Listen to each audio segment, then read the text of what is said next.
You think I would allow bad audio on a podcast? I don't know. This is an audio-based form of entertainment. I would. That's the one thing we got to get right. I'm Speaking of that, I got to shit. move my mic a little bit, and I don't have a shock mount. So there you go. I didn't hear anything. Oh, so look at that. Yeah. I do need a new mic. Here's what I do, and I don't know if this is good mic etiquette or not. Mm-hmm. This is always plugged in. That's not good, right? Mic etiquette?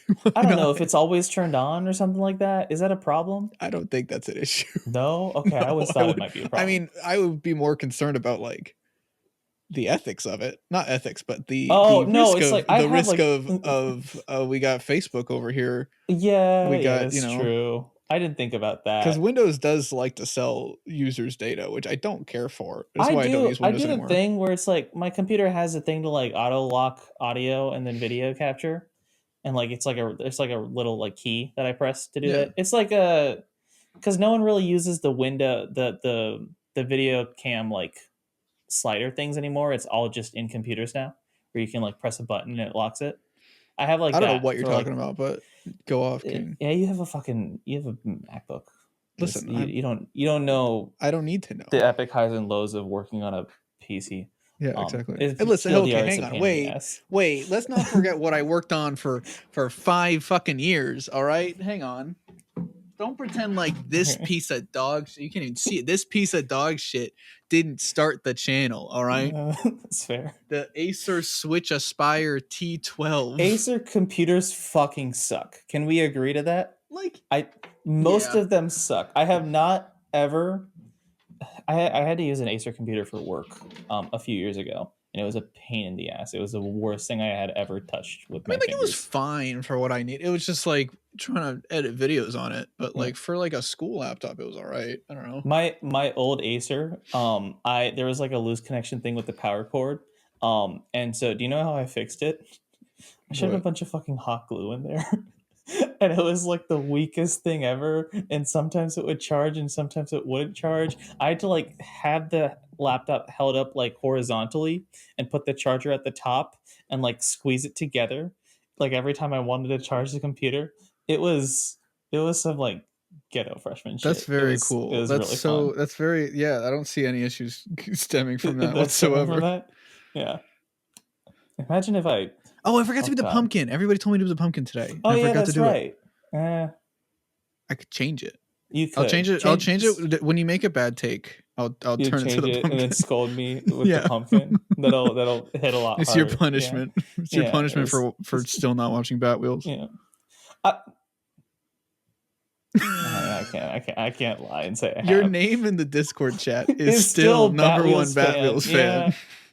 And I was like, I called Dallas out and told him that to not make fun of Bat Wheels, and I still haven't watched it. Oh my God. And I will watch it. You brought Dallas into this. I did. And everyone, anyone who listened to the podcast will know that I never watched Bat Wheels, but I will never reveal it publicly in any other form of entertainment. It will always be just a podcast secret. It's an exclusive to the podcast. And I trust that no one. You mean like in terms of like a short film, you're not going to reveal it? Yeah. It's like because where else is it a joke? Nowhere. Yeah, Coda 2. I'm definitely not going to mention. I'm not going to even bring up Bat Wheels in that one. No. Yeah.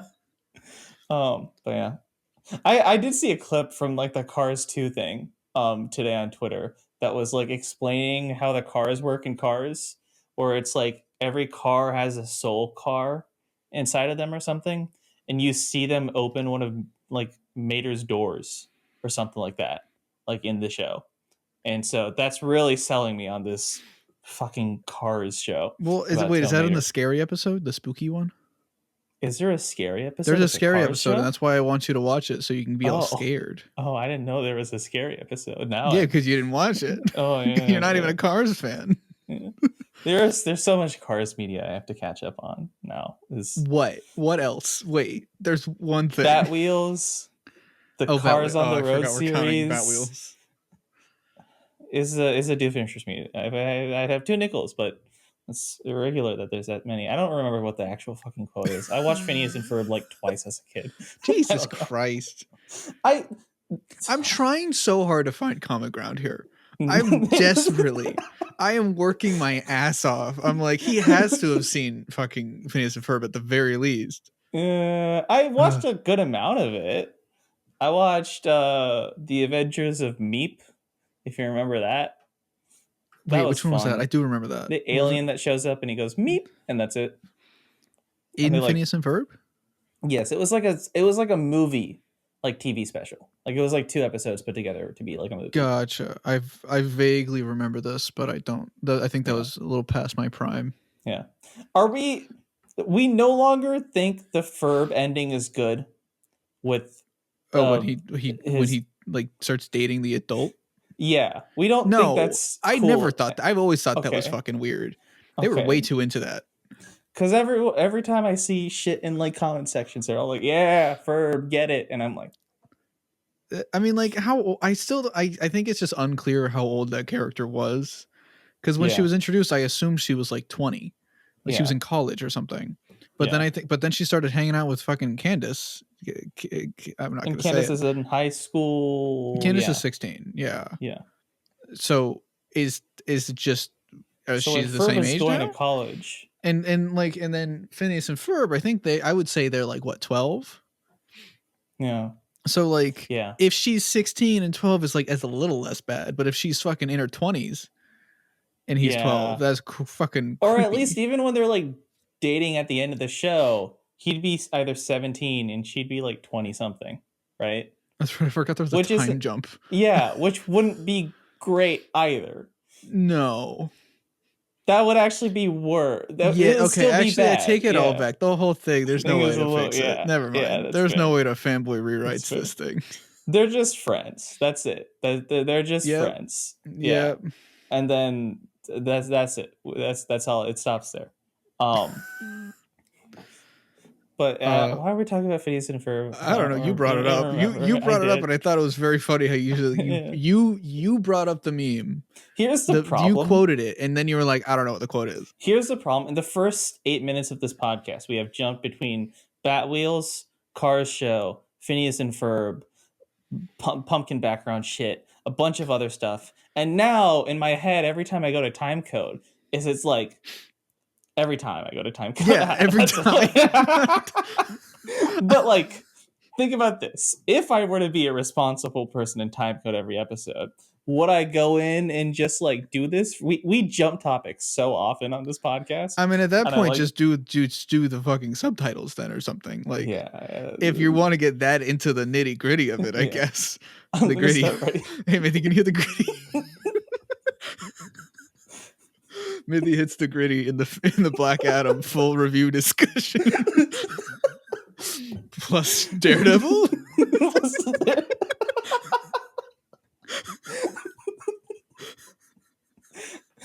Holy fuck. So basically what you were saying is you were trying to justify not doing the time codes. Yeah, because it's too much work and I'm tired. All right. As long as you publicly say that, then I think nobody will blame you anymore. It's just I will do them. It's just I don't like listening to my own voice. I feel like I haven't made a video saying don't like to get like that in the grains with it. You could straight up just be like intro, talking about shit, Black Adam review, this thing. Like you don't need to do like every 2 minutes as a new. It's just so people like when they leave, when they come back, they're like, oh wait, what were we talking about? It's because I'm used to like seeing stuff like Chuckle Sandwich, where it's like they edit the shit out of everything, and their time codes are like every minute. And it's like that's weird for me. And it's that's a little too much. So what you're saying is you don't consume enough podcast media. I know for sure. I don't. And you're choosing and you're part of a podcast. And I do, yeah. I mean, I listen to Chuckle Sandwich and TMG. Is that and TMG is like an actual podcast, kind of. I mean, they're all YouTubers. I just watch YouTubers' podcasts. So yeah, I'm not really I guess I'm not a podcast person. I mean, that's what we are, is it not? Yeah, that's true. Yeah. Anyway, speaking of YouTube, have you looked at all these new YouTube updates? Wait, like just like the browser YouTube updates, they've made a lot of the changes to like the mobile version already. But like when you go to a YouTube video now, the format just fucking sucks. The subscriber button isn't red anymore. Oh, that's weird. And it's like underneath your name, and you can't easily see the view count. Just open a video like in your browser on YouTube now. It fucking sucks. I hate it so much. That's weird. I haven't know. I don't think it's happened to me yet. Maybe it hasn't happened to everyone yet. It happened to me at least, and I hate it. It's the worst. They're all like the thumbnails have rounded corners now instead. Oh, it's that's like awful. real. Yeah, it's real. Like I want to say fine. Twitter, but mine's normal. Yeah, enjoy it while it lasts. Okay, that's great. Wait, they're rounding the thumbnails now? They're rounding the thumbnails. They're rounding the descriptions to be they're just like they're not. It's not all one color. It's like a pop-out box for the description, and and it's like everything is like little bubbles. Everything is bubbles now. That's a short, so that doesn't count. It's horrible. I hate it so much. And the worst part is the subscriber button. And the fact that you cannot see like view count like at all. Like view count is in the description. It's not like its own little thing. It's like the title of the description is a view count. Yeah, that's because like it was always nice just to be able to screenshot and you got like kind of all the statistics. See. Yeah. And now you can't see it. It's terrible. I hate it so much. All I know is they added handles. They've been emailing me non-fucking stop about that. I saw the one email about handles. I don't understand. I think you just have a Twitter hashtag now, Twitter ad is that it? For YouTube. Oh. And then it's like, no, it's just like, okay, cool. Now you can tag YouTubers in the description. You could always do that. That was always a thing you could do. What are they leading into? They already have like their YouTube. No one's competing with like even TikTok is not necessarily competing with YouTube. Yeah. You know? So why are they trying to compete with TikTok? Especially when they have the capability to like maybe not kill TikTok, but they could kill Twitch in a heartbeat. They could kill Twitch. They probably should. They will kill Twitch. That's like all it takes is a tab, YouTube, and you will be the king of streaming. Yeah. All it takes is one UI update. And you're not doing surprised they haven't done that already, and they're slowly started doing it. But it's like in the channel now. Sweet, yeah. They're taking their sweet fucking time to make live stream changes, and just do it. They're so obsessed with they're obsessed with the algorithm so much, and the algorithm is good. I won't lie, like the algorithm is like a positive, and I'm happy it exists, and it's a way to get growth and shit. But they're so obsessed with it that they forget that like a lot of people are subscribed to YouTube accounts. Yep. And you're not going to watch a random guy, at least me, I'm not going to watch a fucking random dude stream. I will watch the stream of somebody that I know from other YouTube content. Which is why Twitch works so well, is because you're building communities around streamers. And it's like like little streamer communities that overlap with each other and shit, with categories and stuff like that. But then with YouTube, it's not that hard to replicate it. It's just not as integrated into their current system. But they could still do it, you know? It's just they don't have that many people on like YouTube Live signed, you know? Like most of the big tweet streamers are still on Twitch, but I don't know. Twitch is worse. Probably not anymore after what's going on. Yeah. Did you see all the TwitchCon shit? Yeah. The fact that even I know about that is fucked up.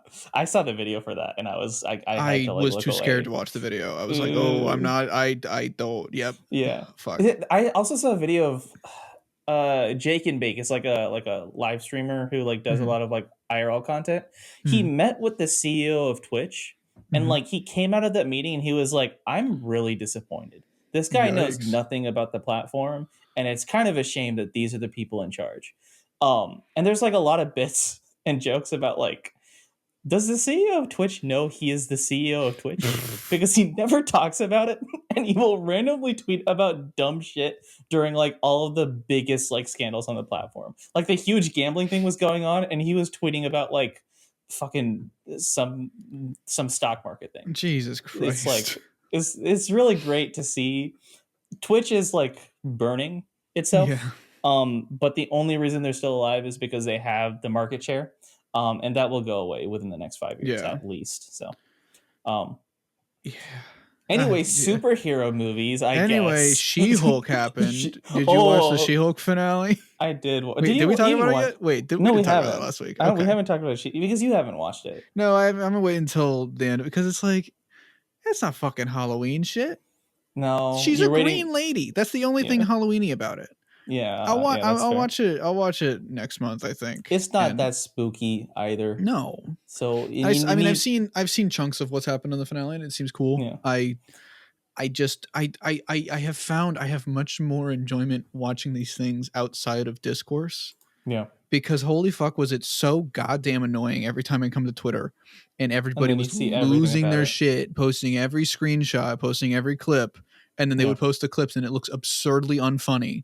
Yep. Like the Twitter hype was killing my potential enjoyment of the show until I gave it a 2.5 on Letterboxd. Honestly, I could give it a 3. I didn't hate it as much as that. It's just like it's a fine show. That's all it is. You know, of all the shows, it's the show I care the least about, and the show I have like the least like positive or negative response to. You know, and the ending. People were talking about how the ending was fucking crazy. I don't know. It was. I expected them to do something along those lines, and they did, and it was like well enough executed that it was like fine. That's all it is. You know, I called She-Hulk a McDonald's sandwich. Because it's like, it's good. It's standard. You know what you're getting. And sometimes you change up your order a bit. But for the most part, it is still a McDonald's sandwich. You cannot go in expecting like the craziest fucking shit. So the people who are like genuinely upset about how like not extravagant it is, I feel like, I mean, come on, it's She-Hulk. It's not going to be like the saving grace of the fucking MCU, but like it's just it's a fine show. That's all it is. I think that the McDonald's analogy, like, it works very well. I think a lot of people's issues are the fact that it'd be like if there was only McDonald's of it, not that like there was a McDonald's on every corner. Yeah, you know, and like any other, you know, there wasn't a Taco Bell except for 600 miles away. And that's the Batman. The Batman is Taco Bell is what I'm saying. I was going to say Taco Bell is like something to do with DC, right? Because it's not Black Adam, that's for fucking sure. But what is Black Adam? Black Adam is like Black Adam's Burger King. I'm gonna say it. Black Adam's worse than McDonald's. I don't know. We'll talk about that later. That's Black an end of the show Arby's. Thing. Black Adam is Arby's. Arby's is at least like, I don't know. I because I haven't been to Arby's in like 15 years, so I just see the ads and I'm like, oh, that looks good. Arby's is probably good. When I was like, when we were thinking, what is Black Adam? I was thinking, which place has the biggest portion sizes? Because that's all I'm thinking about is like the biggest, like most bloated thing that you can order anywhere. And I was thinking Arby's because they have the meats and the meats are fucking dog shits, but they do have the meats, you know? Yeah, She-Hulk is a show, and that's my only review of She-Hulk. And well, it sounds to me like you just hate women, Mithi. Because that's how it is now. You either have to fucking adore a thing or you're grouped in with the worst people on the platform. There's no other solution. There's no other alternatives. Listen, I'm dreading when Black Adam gets like the like, oh, people call it woke, and then that's why they call it bad. And so now I'm like, oh god damn it. Yeah, I think I saw one tweet about that. That was like, I saw one tweet that was like, Black Adam doesn't have anything woke in it, so because of that, it's a good movie. Okay, I saw like a take like that. See, that's why I fucking hate it. That's why I can't stand it. Because there we go. Okay, cool. I'm happy. Now I'm on the right side of the argument. Yeah, it's not woke enough. There's only right and wrong sides of film discourse. Which that's not far from reality. That is reality, actually. Sorry. Yeah. So listen, all I know is if I gotta drink some wine and listen to fancy music and talk about how movies are art. That was my favorite tweet from Owen today. He was like, my best detox. Black Adam was going, sitting and drinking wine and calling movies art. I'm like, is it pretentious? Do people like outside of our bubble? Do people think it's actually pretentious to call movies art? I don't know. I used to be like the like I guess it's harder to call like a fucking Thor: Love and Thunder art, you know? Yeah. But like they're still making something. It's still a fucking medium of storytelling. Yeah. Like the discourse my whole life has always been, are video games art? And the answer is a very obvious yes for anybody that has ever partaken in anything video game related ever. Yeah. But it was always like old fucking Republican people that like have never heard of a Mario or shit like that. Yeah. So it's like movies have been around for a fucking while. Yeah. How are we regressing? Like, I'm sure back in the fucking early 1900s during Pearl era, we were some people were like, oh, these pictures, the movie, what do they fucking call the talkies? I don't think these talkies are art form. You know, they're not as good as paintings of those radio serials. But it's been 100 years. What the fuck? Yeah, people went out in flocks to go watch the original Tom and Jerry cartoons in theaters when they were coming out. You know, that was like a big deal. Was like motion pictures just in general, right? Animated or not, live action or not. So it's like to say. So I think those people would classify, you know, those old movies of Buster Keaton and those old like Seven Samurai. They would classify those as art. Yeah, but it's because of the principle of just you're making something. You got someone in charge. Anything that requires any amount of creativity whatsoever is art. Yeah. You know, like typing shit into an AI generator is an art because you're just saying, "Oh, make this thing for your fucking CEO telling an artist to make something." Yeah. You're the studio. When you're doing AI art generation, you are the studio. You are not the people play Kevin Feige. You can finally feel like you're worthy of something. Yeah. I love seeing the prompts for a lot of those AI art things where it's so just like weird. Some of them are like, cause like there's the people who are like just being horny, but like they keep doing it, but it turns out like shit. So they're like saying something super horny, but then the result is just like, it looks like an old grandma. And I'm like, good job, guys. Like I saw this thing about somebody like saying like in Photoshop there's a possibility that they'll like add that as like a plugin and stuff for Photoshop, and like you can use it for content aware, or you can like add things into photos, and I really like that as like a concept. Like that's very helpful. I'm just so tired of these fucking douchebags being like, this is art. This is the only way to do art now. Yeah, and it's so fucking frustrating. It's like the James Earl Jones voice. It's just like it's a tool. It's and very it's not as good. Energy. It's very crypto. This is the new crypto. Yeah. And it's like it's not even like a monetary thing. It's just like, see, I did this thing. It's like I'm as good as the fucking stock traders on Wall Street now because of this. And it's like not that the Wall Street guys are better than you, because let's be honest, they're not. No, they all suck. But like still, it's just like this is not the same. This is a different thing entirely. Yeah, and like especially when so many of the AI art generators like source other people's arts, uncredited and steal from people. Yeah. So or like the programmers who make a lot of this shit, you know, like they should be given some form of credit too. No, I agree with that. People who host I would argue that code could be art. You know. Yeah. So I don't know. I mean, then again, you just got to learn how to use AWS a bit. But still, it's hard to do this shit. So I'm not saying it's not hard, but if you're like in a Discord server and you're just typing out a bunch of keywords, shut the fuck up. Like, stop. Yeah, it's so weird. Yeah. But anyway, you watched Daredevil. I did. You watched all of it in like 2 weeks. I watched all of it in 2 weeks. I watched the first season over the course of a week, the second season over the course of like half a week, and then all of season 3 in a weekend.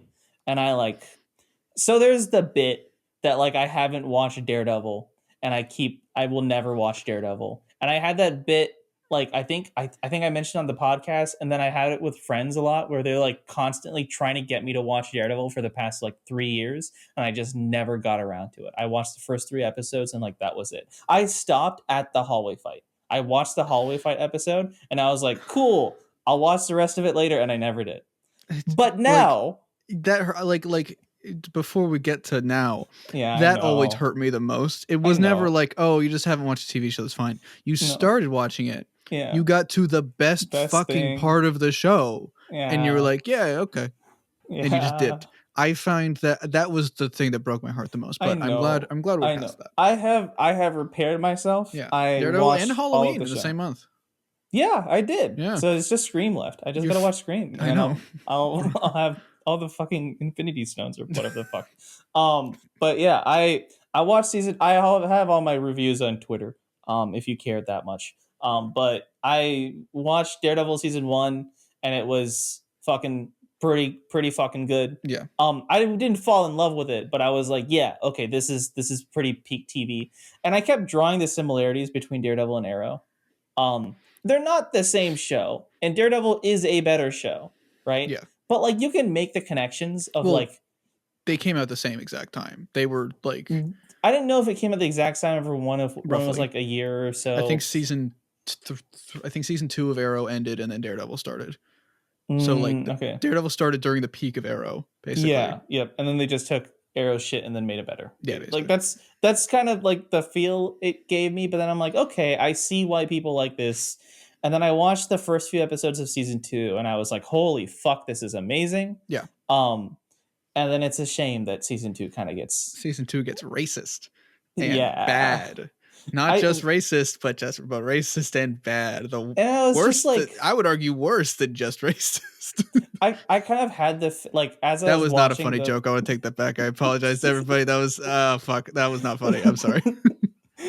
Because I was watching the season finale just like with this expression on my face of like the entire time. Season 2 is trash because it's so just bad. Like it is so hysterically funny to me that the Punisher shit has absolutely nothing to do with the hand stuff. Yeah. None of it has any crossover. Like, yes, some of the characters talk with each other, and there's the thing where Elektra tortures like the court guy, but that's the doctor guy, but that's literally it. There is no like kind of layover between these two plot lines at all. And I have no idea. Liked that. I kind of liked how I at least like looking back on it, because the second half is such a drop in quality. I can look at the Punisher stuff and be like, cool. The Punisher stuff is and now I can dip. But I feel like the Punisher stuff feels less impactful because of it. Because it's just like Frank and like Karen like running off and like the fucking in the woods. That's fair. I mean, I always found it interesting, like because it was Daredevil, then Jessica Jones, then season 2 Daredevil, then Luke Cage, I think. Like all the shows, like even season 1 of Daredevil, which is really good, like the consensus had always been like good first half of the season, bad second half. Yeah. And then I think it was kind of smart to divide the season essentially. And not like, because like the thing with Luke Cage is like, wow, the first half is really good, but it's just unfinished, because you know if you want to watch the good parts of Luke Cage, you have to watch the bad half before. You know what I'm saying? I don't know. Which that's what again, I haven't seen it since it fucking came out, so I don't know. That's what Defenders is, because I didn't. I'll be fair, I didn't like watch Defenders. I watched the first few episodes, and then like I kind of skimmed through a lot of it to get to the core Daredevil stuff, and I didn't really care about any of the other stuff. And that's very much an example of like there's some cool shit in here, but it's also just cluttered with a lot of bullshit that I don't care about. Yeah. And it's a testament to saying that even in an 11 episode like miniseries format, you can still have like filler, you know, that doesn't necessarily matter, but then you need it a bit to like help pace out like the moments that do matter. Yeah. And then I watched season 3, right? Season 3 is and that's like tier. It's probably the best. Is it the best thing in the MCU? Probably. Yes. Though it's not even a probably. It's like easily. I have a soft spot for Infinity War, but I know you do. But okay, but here's imagine this. Yeah. If Daredevil was in Infinity War. Imagine I wasn't a child when that movie. I wasn't a child when that movie came out. That makes me sound like I'm a baby. No, but season 3 is fucking absurdly good. No, it is, and it's like, and here's the thing: it's so much better than 1 and 2, in my opinion. Yeah, I know people hold season 1 at like a pedestal of like, I love season 1, yeah. And I think it's really good. But to me, just everything season 3 does is like fucking insane. Yeah, it's it's the way that a sequel should work. Yeah. You know, it's not trying to retread anything. Yeah, like, and I haven't read Born Again. But I've read bits of Born Again. And so I get kind of what they're pulling from. But just in a live action format, showing this character who's literally just like, he's scraping for everything. And he doesn't even care anymore, you know? And that's just, it's so cool to see like your happy-go-lucky Matt Murdock turn into that. And then slowly rebuild himself after that. And I was so intrigued by his plot line throughout all of season 3. And then it just episode 4 hits and you're like, holy fuck. Yeah. I think I watched that one take at least like 5 times to make sure there weren't any cuts. Is that the prison one? Yeah. Yeah. That's so and it's just good. like, it's perfect. And the score for like that entire fight scene is perfect. I didn't realize it was a Spider-Man 4 guy. I don't know why. Not Spider-Man, the Spider-Man PS4 guy. It's John Passan. Yes. No. Yeah. Yeah, something like that. So I don't know that. But actually. Huh, that's cool. Yeah. No, it's a great fuck. Like holy fuck. Yeah. And like Charlie is. I understand the Charlie hype now. You get it now. Yeah, like I do. Charlie is like leagues above anybody else in the MCU. And so this brings me back to She-Hulk, because it all comes back to She-Hulk, right? It all comes back to because it's the only. I find it more insulting that the only reason you watched Daredevil was because it was now part of the MCU content pipeline. That's not why, to be fair. It was just like... I don't believe you. I don't believe you. This is a hard hole for me to get out of. It's not why. It's not the effect of the cause. It is the cause of the... No, what? That's not that didn't work. I had a thought, and it just kind of left. It kind of just said boop, and then it just fucking. It's Mithi. It's okay. You could admit it. I kind of did. We will make fun of you a little bit. I watched She-Hulk, and I was like, "The suit sucks. Can I watch him be in a better suit?" And so I watched all of Daredevil. Oh fuck! I don't like the She-Hulk suit. I think the She-Hulk suit sucks. I'm not gonna say anything. I get yelled at every time I bring it up, so I'm not gonna. I just hate, like, there's a reason that the yellow wasn't a thing in the comics for very long, because I just don't like the design. I get it. I get people do. And I think they did a decent job adapting it and shit, and it looks cool in daylight. But if he was in the I saw an edit of him in the red suit, and I was like, oh fuck, this looks way better. The design is good. Like, I think the design of it looks cool, but it's like mostly the same as the season 3 suit. It's the same. It's a little different. It's the same. It's essentially the same suit, just with. I think the collar and like some of the stuff on the arms is a little different, but I don't know. Again, point being, wouldn't know. I haven't seen the show. I just seen the pictures that everybody posts on Twitter. That's fair. He is, and I rewatched the She-Hulk episode after I finished season 3 to be like, does this track? Does this make sense? Or is everyone on Twitter just being like way too excited and like it's all just flying over everyone's head? And it's not. I don't think it's perfect, but I think a lot of it is on Charlie. I think it's just him going like, this is how Matt Murdock talks. This is how he acts. This is what he believes in. So I'm going to make sure I remember that whenever whoever fucking writer hands me whatever shit they do, I can mold it to fit what I know of the character. That's my theory. That sounds exactly like, you know what that sounds exactly fucking like? Who? Andrew Garfield's. Yeah, that's the same exact thing where he was just like, this is not how this would go. I'm going to change it. Yeah, you know, it's there's almost a kind of like, maybe there is a benefit to like so many people will be like, oh, he's an actor, he's supposed to read the lines and shit, which like, sure, but that's rude, but sure.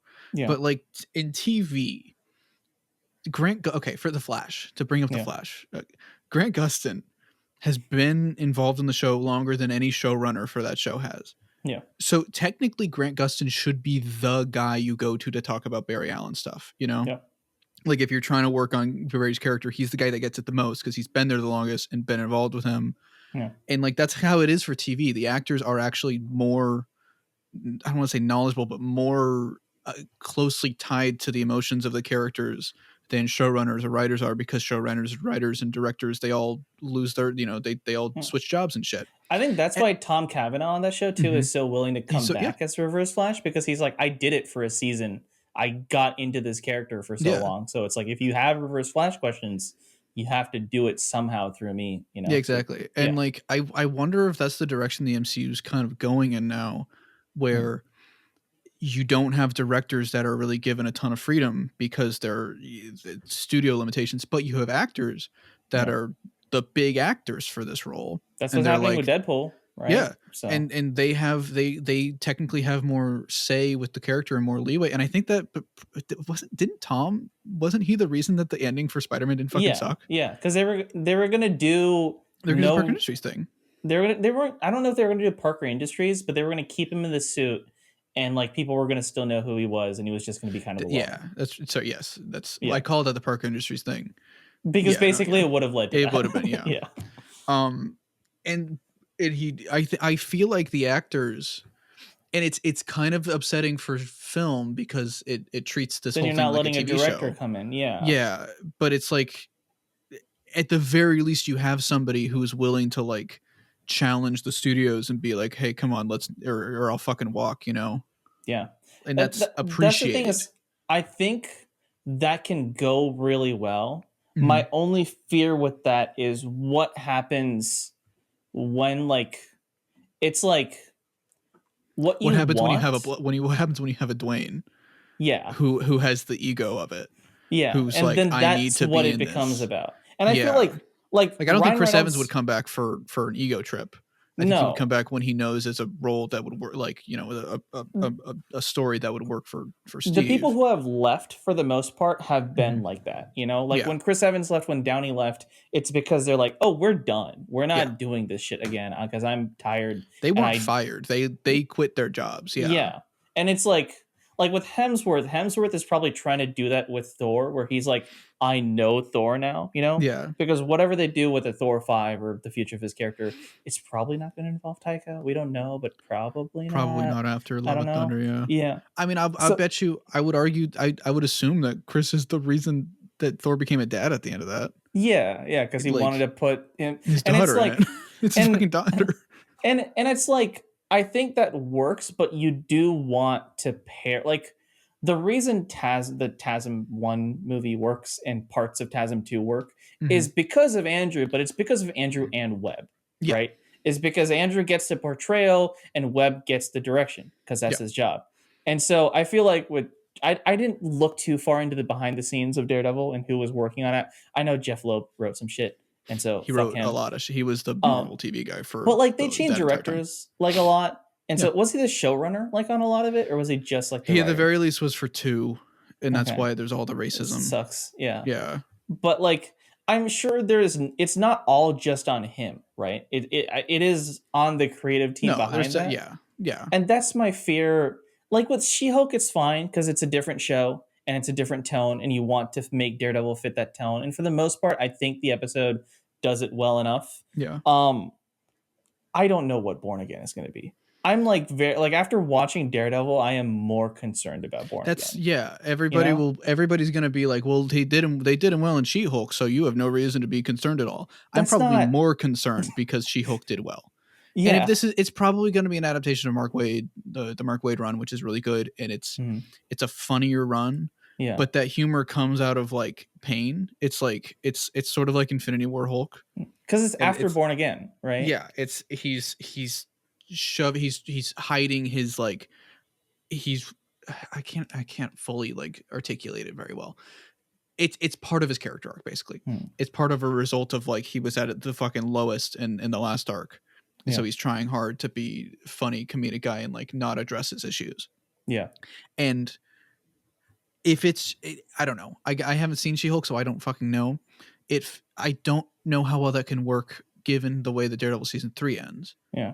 Because Daredevil season 3 ends really well. I haven't read. Yeah. Go. Sorry, I was interrupted. I haven't read Zdarsky's Daredevil, but I read Fraction's Hawkeye, and I feel like they would treat Fraction's Hawkeye and turn it into whatever the Hawkeye show was. They would do the same shit with Zdarsky's Daredevil, and they would turn the show into like a MCU version of the and like that's where I'm like, would that work? I'm begging you. You need to stop saying that into existence. But that's what I'm not wrong. Am I wrong? No, you're not, wrong? And that's what makes me mad. I know, because that I think is like one of the best. That's like easily the best modern Marvel comic, and it might be one of Marvel's best comics ever, I think. So if they fucking drop the ball on that, I'm going to be insufferable. But is it too? Oh no, I don't know. It's been. You could argue it's too recent, but they also just did Gore the God Butcher, so like. You made the Andrew comparison. This would be if like they made a TASM 3 under the Marvel Studios banner. Yeah, like that's what this Daredevil show is. It's like do you trust that? Yeah, I don't know. I don't really. I kind of don't. Because it's like, it's not going to look like this. It's not going to look like this grounded, relatively gritty, very like in touch with human emotions show. I have a hard time believing they're going to go all the way with that when they'd want to fit it to the MCU to fit the MCU and She-Hulk. I go and like the point about like what fucking I was saying about Spider-Man might show up in it, you know, like it's gonna probably will be show up. Like what I was saying about should actors have that role and stuff, you know, and like I think it's better than nobody having that power. Yeah. of it's like better that, than a that producer having that power. yeah, For the exactly. most part. But it's like you don't want to be making something and just say, "Hey, Charlie, do your thing." That's not a good way to make a movie. Yeah, that's how you get fucking Ghostbusters 2016. I was gonna say, like it's a Paul Feig movie, and Paul Feig's make good movies, but those good movies have good scripts because the scripts are written by Kristen Wiig. Yeah. So it's like it is SNL though. That's it. That is what that is. It's like the writers are so over caffeinated and maybe on other drugs too because they're working constantly. Definitely. And never mind. No, never mind. Not gonna say John Mulaney. Fuck College Jost. Is Colin Jost? There, I saw some shit with Colin Jost that really. I'll tell you later. I didn't know that. I'll tell you later. We don't. We in this house we don't like Colin Jost. Okay, all right. I know he's in the Tom and Jerry movie, and I haven't watched it because he's in it. He's married to Scarlett Johansson. It was DMing some underage girls. Oh, okay. I think they're. I don't know if I can't remember if they're underage, but he was definitely DMing other women, and I'm like, bro, what the fuck, man? Oh yeah, stop being weird. He's a weirdo. Right, fucking Adam Levine. Yeah. But yeah, it's like the thing of like you can't only play to the actors, that I feel like there was an era of entertainment that kind of was that, where actors are playing this role. Like you knew what like every character from a certain actor ends up being the same or like being similar. And that era is mostly gone. And I guess Marvel's trying to maybe bring it back, but I don't know. Yeah, and I think like a good example, I just remembered it when he brought it up, is like Mark Hamill with Last Jedi. Like he initially fucking hated that script and he was like, this is bullshit and I really don't agree with it. Yeah. But because Rian Johnson was like willing to challenge that and not willing to be like, oh my God, you're so right, Mark. Oh my God, you're a legend. I'll change the script to fit what you think. Like Mark like thought more about it and decided he really loved it. And and like you still need somebody to have like plant their feet in the sand of like, no, we're doing this, and just like it's a conversation. It's I don't know. It's a conversation that MCU doesn't have time for in their busy schedule, basically. Yeah. And I think it applies for every section of the job. It's not just an actor, it's not just a director, it's not just because I've been writing this script for like a short thing. And like I've sent it to like my professor who's like kind of quote unquote producing it for me. I have sent him like 5 copies of the script or 6 copies of the script, and he's constantly giving me edits. And I'm always like, what, you fucking bitch, just let me keep the script like consistent for like God's sake.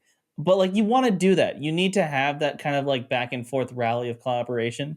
And I really hope that you got Vincent D'Onofrio and Charlie Cox back for this. Yeah. If you're not giving the opportunity to collaborate on this story, and just be like, all right, you guys know the characters. You know the thing you did for Hawkeye? Do that. Yeah. You know the thing you did in She-Hulk? Just do that. It's going to be a fucking mess. Yeah. So, I don't know. I'm scared for it more now because of Daredevil. But I don't know. We'll see. Because Daredevil's really fucking... And also, like, I've been saying this for years. We didn't need more of Daredevil. Do you see now that season 3 is is a flawless ending? Yeah, like take out the little thing with Bullseye at the end. And it's like great. It's perfect. And everybody like begging for season 4. I get it. I get you want more and stuff. Yeah, but like I would rather 3 great. Like it's just the concern of like it's just the Hugh Jackman thing. Like you fucking ended on you killed it, dude. Hell yeah. Yeah. And now you're coming back again, and I'm like, Yeah.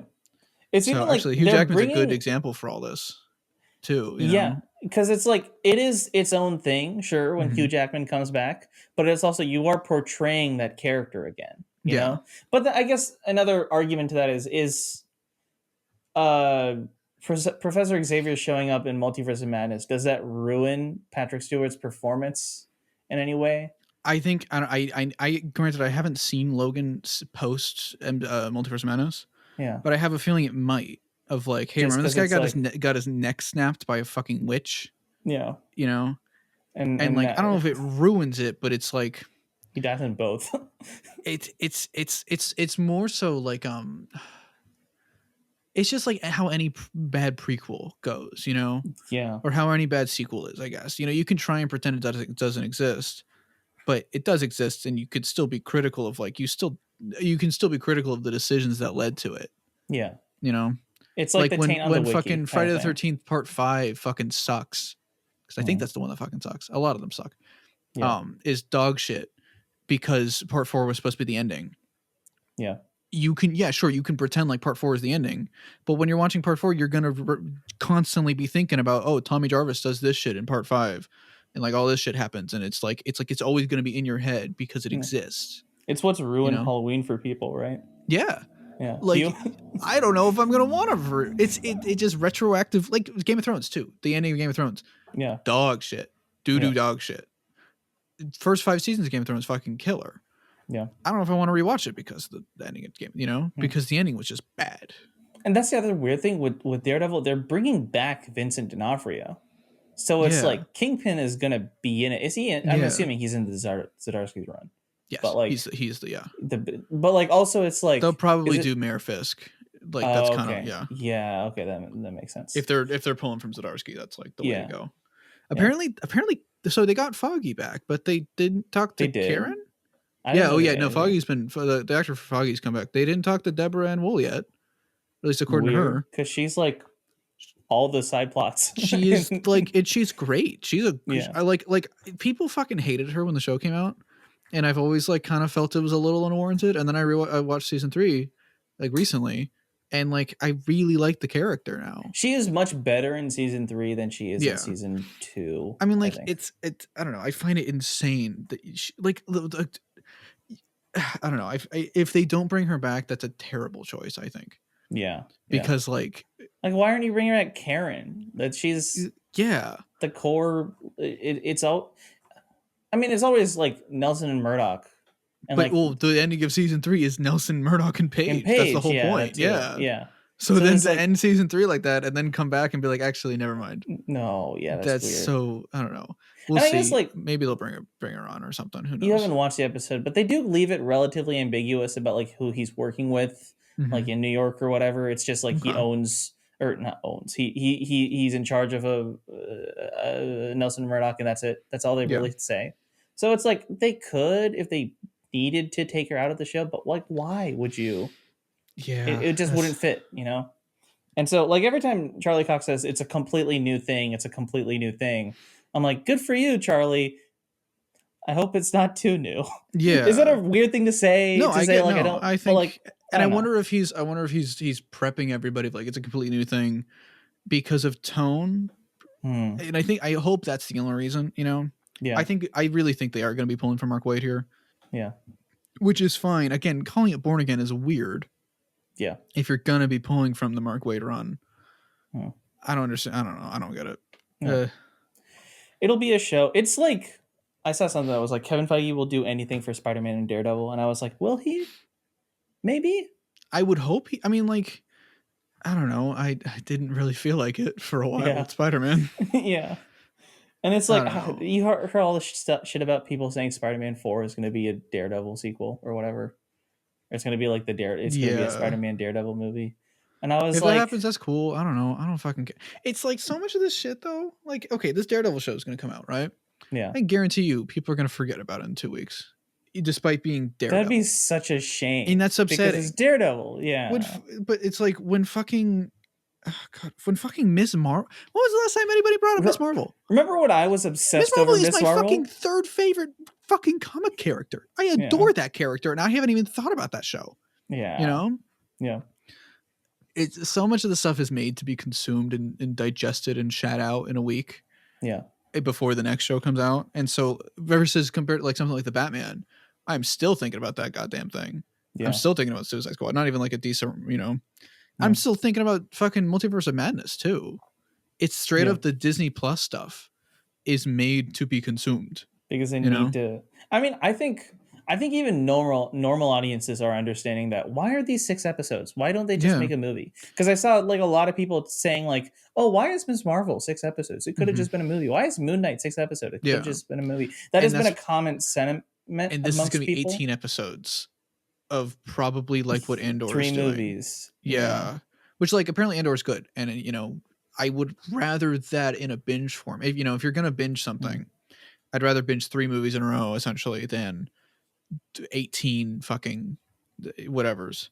Yeah. But like you're going to release it weekly. Yeah. And the weekly discourse is going to be so fucking annoying about it. And the original Daredevil thrived on its episodic nature, where every episode, there are things that lapse in between, but still, which when is you funny get to it an came episode, out all at once. It was you're supposed to binge that. And I binged it, but I still can tell the difference between episode to episode. You know, like each episode tells a story. The episodes with the guy with the mustache, like those are his episodes. You know, in season 3. So it's like, to do the episodic thing, but then it's not actually an episodic thing, and it's a movie thing. I just feel like that'd be so. I weird. find it if it'd be very interesting if it's the reverse like the reverse issue of Netflix Daredevil, where Netflix Daredevil was episodic, but you were supposed to binge it all in one night, or else you'd get spoiled because it all dropped on one night. And then this is a big movie that releases weekly. And you're just stretched out the pacing of it, basically. Yeah, it'd be kind of even funny. Though you should just have the irony of it. And then maybe it'd be something where they should just release the 6 episodes at once. Like, I wouldn't hate that if they just do but then at that point, just make it one episode. Yeah. You know, but then I guess people would see, hour and a half long episode. What the fuck? That's freaky. And then wouldn't they still get money out of releasing a Daredevil movie? Do they not think Charlie's good enough for a movie? They could do it. Is it just because they need Disney Plus content? Or I'll bet you for normies. Sorry, when I say, like casual audience members. Yeah. When you say Daredevil, people still think of the Ben Affleck show or Ben Affleck movie. Yeah. But if you really want to do your like soft relaunch, new tone, new thing, a movie would fit, because it's like, you could watch the show if you want to watch the show. If not, get a Spark Notes on a YouTube video and then just show up and watch this movie in theaters. But like, maybe that's why they're doing the Disney Plus shows in general, is because the only people who watch the Disney Plus shows are people who would have watched some homework. Show. Yeah. I don't know. Yeah, that's a good point. Yeah. I don't know.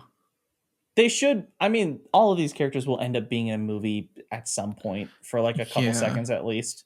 So it's like, Secret Wars is going to be all the fucking Defenders. Secret Wars. Like, they're going to be in the background of one of the big army shots, and people are going to be like, oh my god, they put the Defenders. Yeah, and they're going to film in the theater while they do it. And they're going to film them like their friends carrying them as they walk out of the theater. Did you see that video? I haven't seen that, no. It's like a bunch of TikTokers are carrying soups out of the theater. Oh, okay, that's kind of funny. I won't lie. That's actually very funny. Yeah. But yeah. You play Gotham Knights. Oh, I want to talk about Gotham Knights. I didn't play it.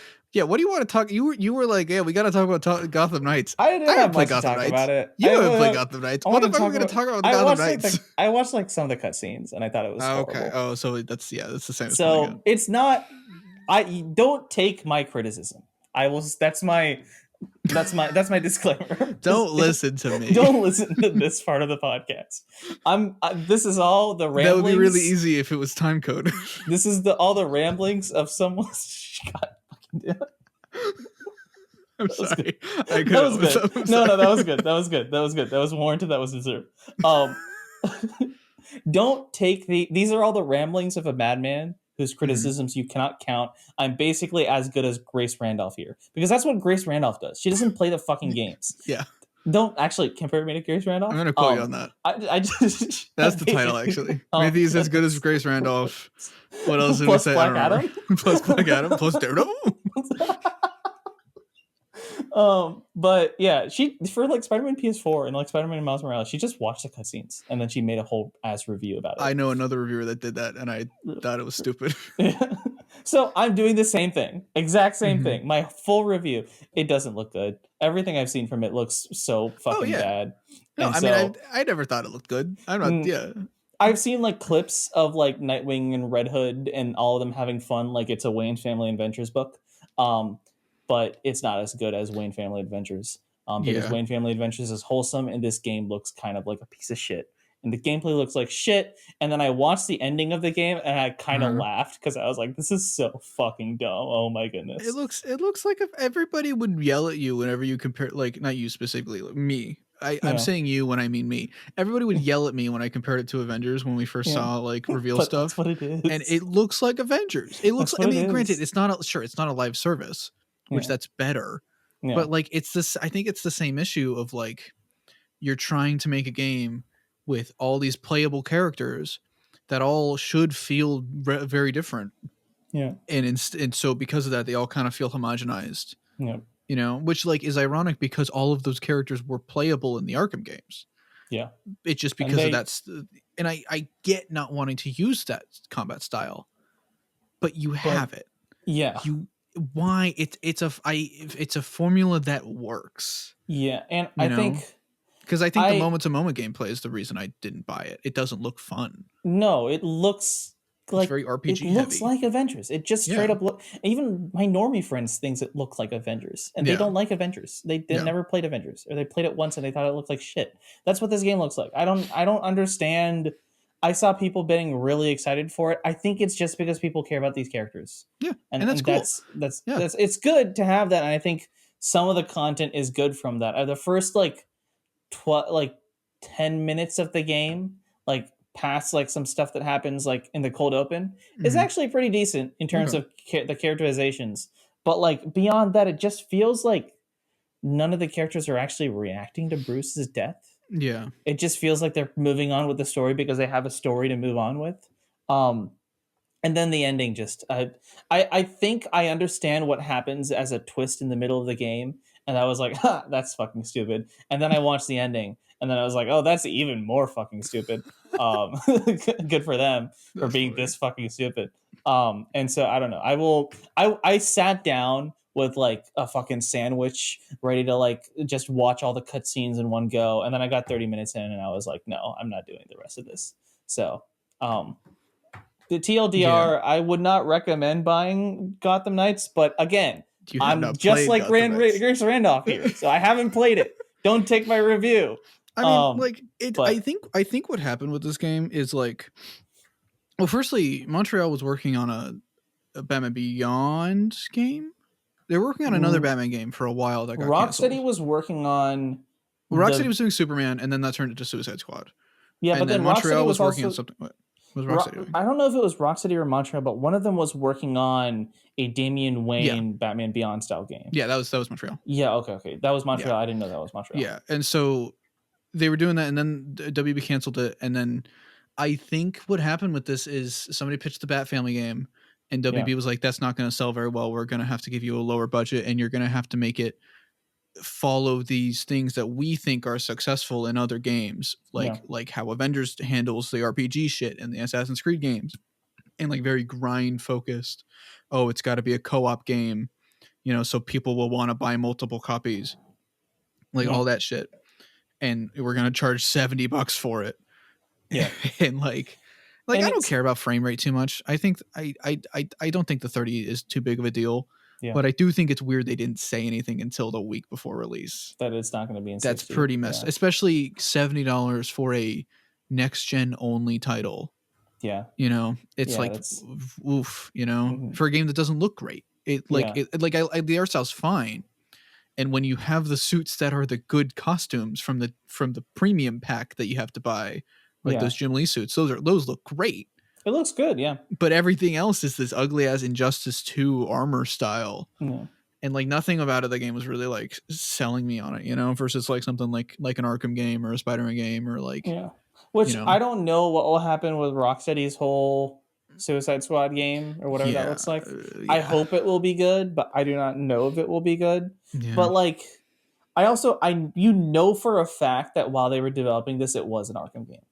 Mm-hmm. And then they started lowering the budget, and then they were like, nah, maybe it's not an Arkham game. Maybe it's like tied to it, but not really. And that was definitely a late stage development. Because, I mean, doesn't it fucking start with like Bruce's death and like the house explodes or something? Yeah. That was in the first trailer. That's like the ending of Arkham Knight. Yeah, he fights a certain villain, and then the entire house blows up. So it's not exactly what happens. Yeah. But it is definitely an afterthought. It feels like it was initially supposed to be Arkham Knight. Yeah. Or Arkham Knight 2, Arkham 4, or Arkham 5, whatever you would want to call that. Arkham something. Yeah. Arkham World. Remember that? That would have been like a decent name for this game if it was an Arkham game, But it's like you don't want to put Batman in it, so I get that. Arkham Knights. You don't want to put Batman name. Arkham Knights would have been actually really sick. Yeah. But then that'd be confusing with Arkham Knight. Arkham Knight, singular. I know. So. Yeah.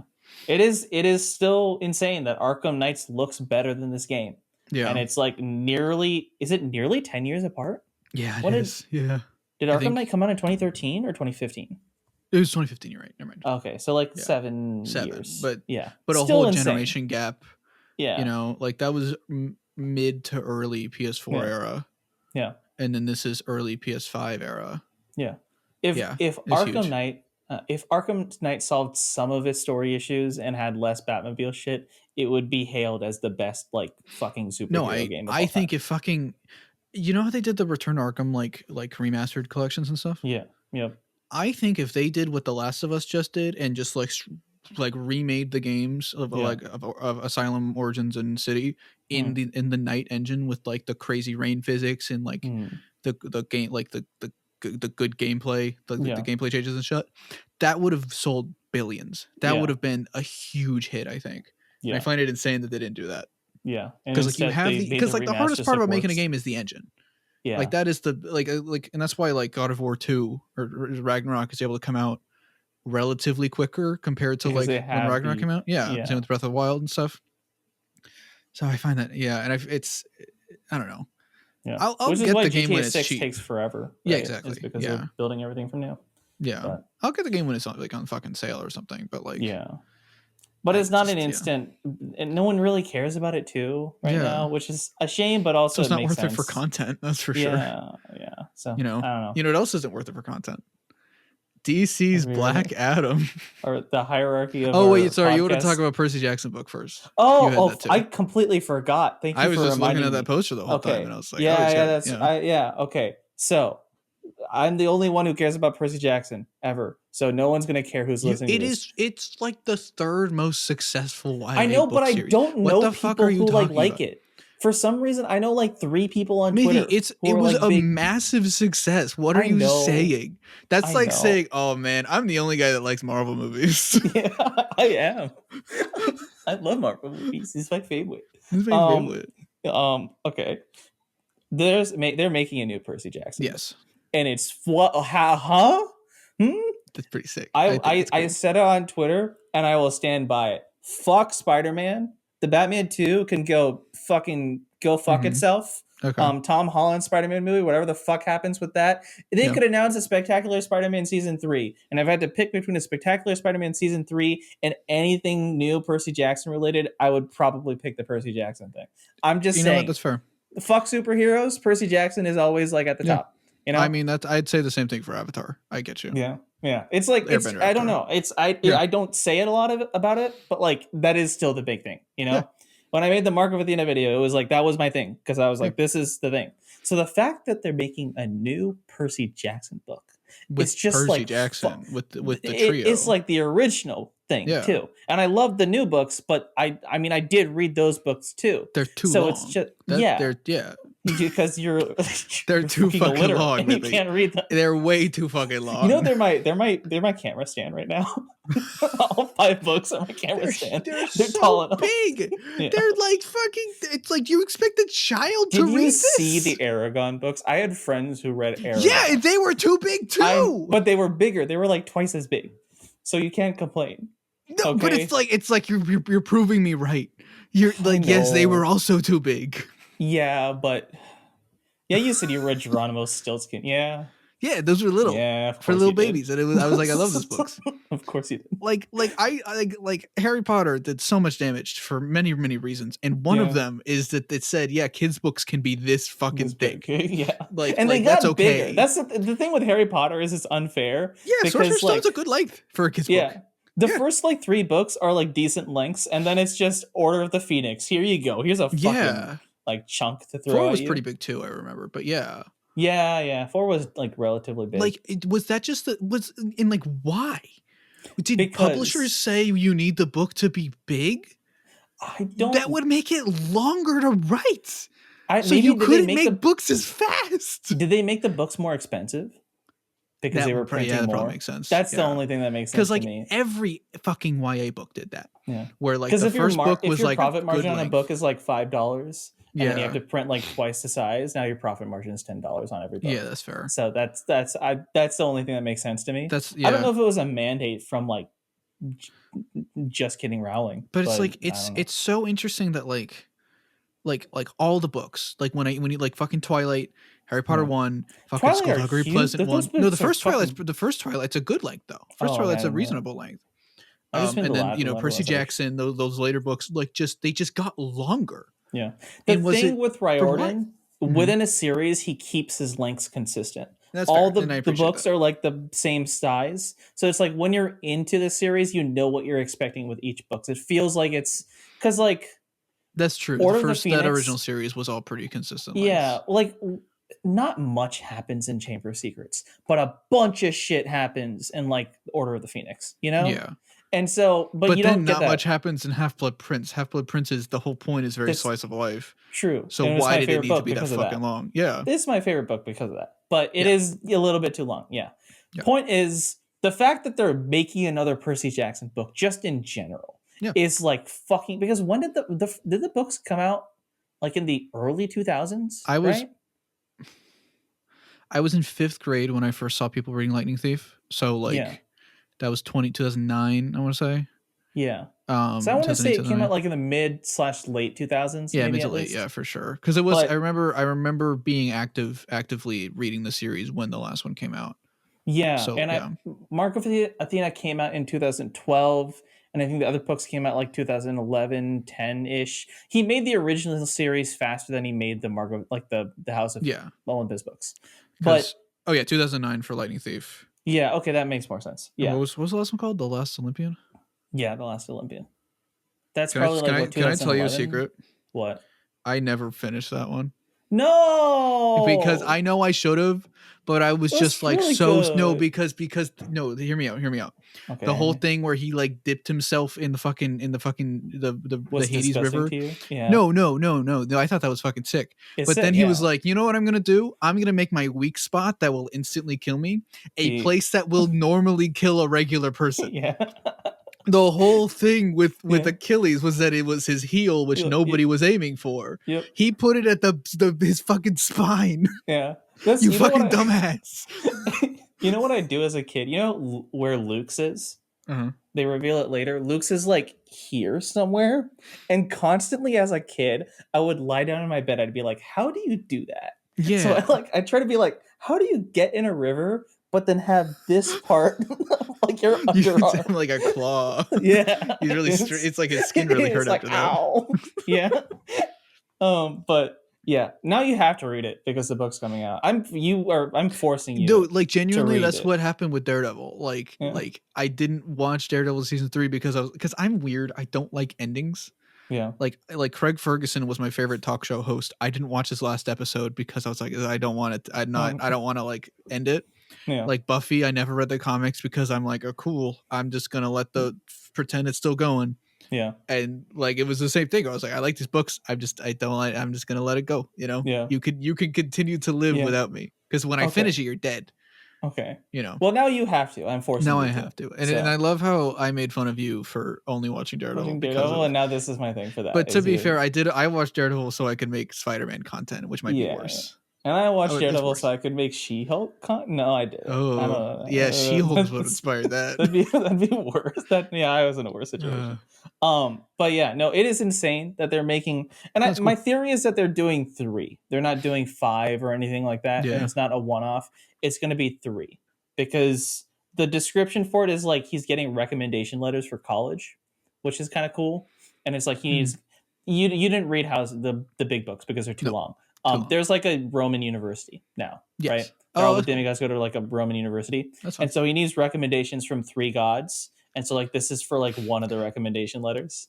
That's so silly and I love it. That's like the silliest thing. Yeah. And he was even saying it's like, oh, he's in like high school now and he's dating Annabeth. Is it gonna be like young adult and shit? And Riordan was like, no, it's still like it's a book for like kids for children. Because that's not what these characters are to me. Yeah, you're not gonna fucking have never mind. Percy be like, he's a kid. I'm not gonna make that joke. Oh yeah. I was gonna say you're not gonna have Percy hang dong or anything. I remember having an idea for a Percy like spin-off thing where it's like he's like in his like late 20s and he's like a constant alcoholic living at the North Pole or something like that. And I was like, Santa Claus? Basically, I don't know. Famous alcoholic Santa Claus. That's gonna get you on the naughty list. I know. Yeah, it was a whole thing. It was something where it's like he couldn't control beer because it wasn't alcohol, but it was a you know what else I couldn't like control? You know who else couldn't control beer? Black Adam.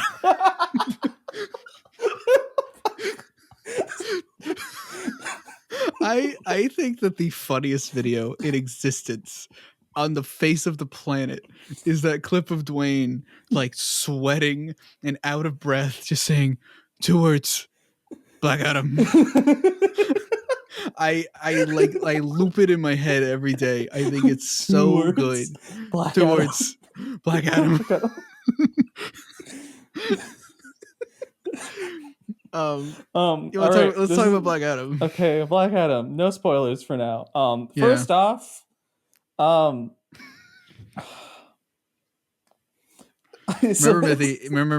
Mithi. If you say something bad about this, you have to be drinking wine and listening to fancy music and talking about how movies are arts. I'm an artiste. They were an artiste, and Black Adam is not art. It's not a movie. Is that Black the Adam's argument? Not art. It's I guess the argument was they think movies are art. Black Adam is technically a movie, so yeah, Black Adam is art. There you go. I said this is low-key DC's Venom, right? Yeah. On my Letterboxd review, this is DC's Venom, but they are treating it like it is DC's Morbius. Yes, that is my. This has the same energy of both of those movies without the like the Morbius meme was everybody was ironically pretending it was good. Yeah, and that was the funny part of that whole thing.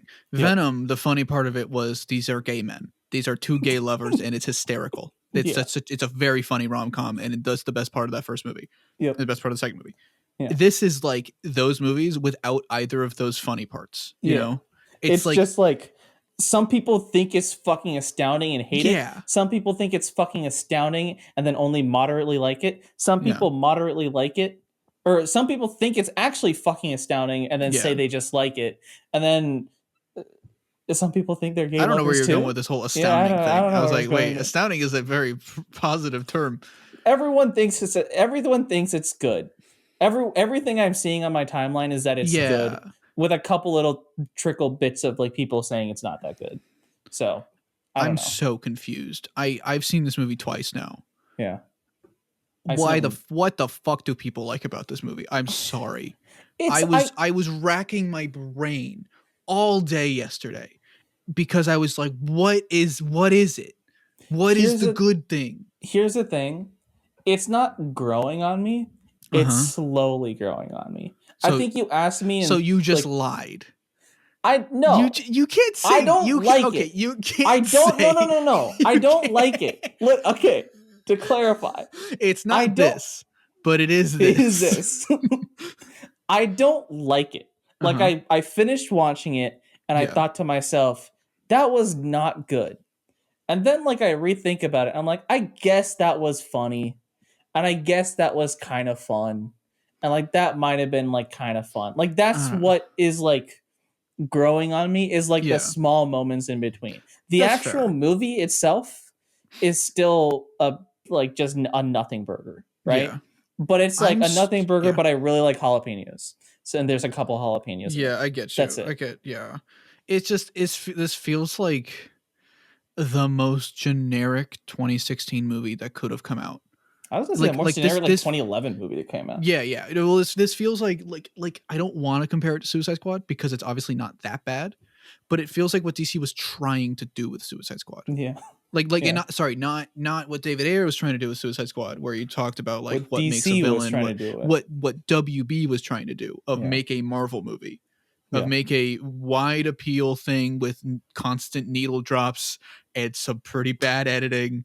Yeah. The editing of this movie is not great. I don't know if I watched that scene that they were posting on Twitter of her talking, and it's like a cut every like 2 seconds. Well, basically, there's one moment that's like sticking out to me. We'll talk about it in the spoiler review, but I was just like, whoa, how did that get by anybody? Yeah, and like I'm not even like that well versed in editing language, but I was like, wait, you just you broke a rule accidentally, you know? Yeah, and it's I like get the point of the the third movie act is Suicide Squad is the same third act. Yeah, and there are like very weightless action sequences, right? Because that's the nature of the character. But it's like when you're watching, and I'm gonna sound like I'm a Snyder bro. I am not, for the record. When you're watching a Zack Snyder fight scene, they jump around a lot, but it is still with weight because of the camera motion, right? Yeah. This movie lacks the camera motion. This movie should have been directed by Snyder. Honestly, yes. Because it wanted to be. Yeah. It very much was. Sorry, we'll talk about that also. Yes, we'll talk about that. Shit we'll talk. Yeah, let's stick spoiler free for now. Yeah. But it's like, it's very much like there is a want for style, and there is sometimes a little bit of style, but they just don't like land it properly. Yeah. You know, and they never land it properly, and that's the problem. It's just, and it's really fast paced.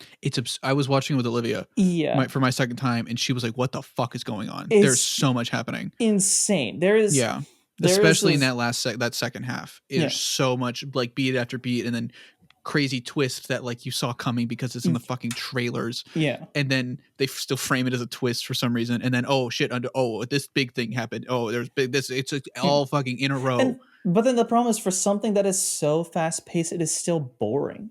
Yeah. That's the problem. And it's I don't know why it's just really boring. Like, and the characters who aren't superheroes in this film, I don't give a fuck about them. Did you know that kid would be this big of a deal? No, I don't want to be, because he's a kid, and I don't want to be mean to him because he's a kid, and like he did his best with what he was given with direction and stuff. He was not given the best direction. No, he was not. You could tell, and he is like 50% of the movie. Yeah, the fucking, oh my god. Sorry, I'll save the spoiler free.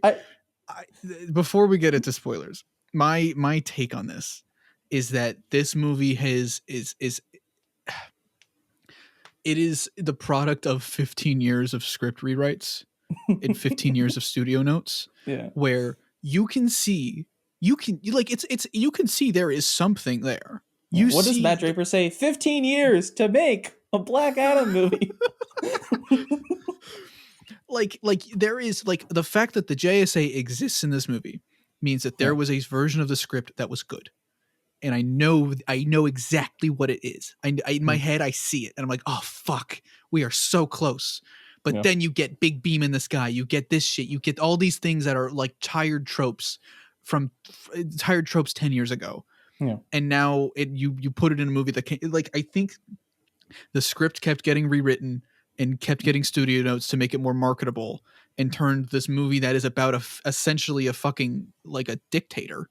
Yeah. Not really a dictator, but like he's a fucking villain. Yeah. You know, a villain origin story, into trying to make him Venom, and trying to make him, and also trying to make him Terminator, but like not quite. Kind of.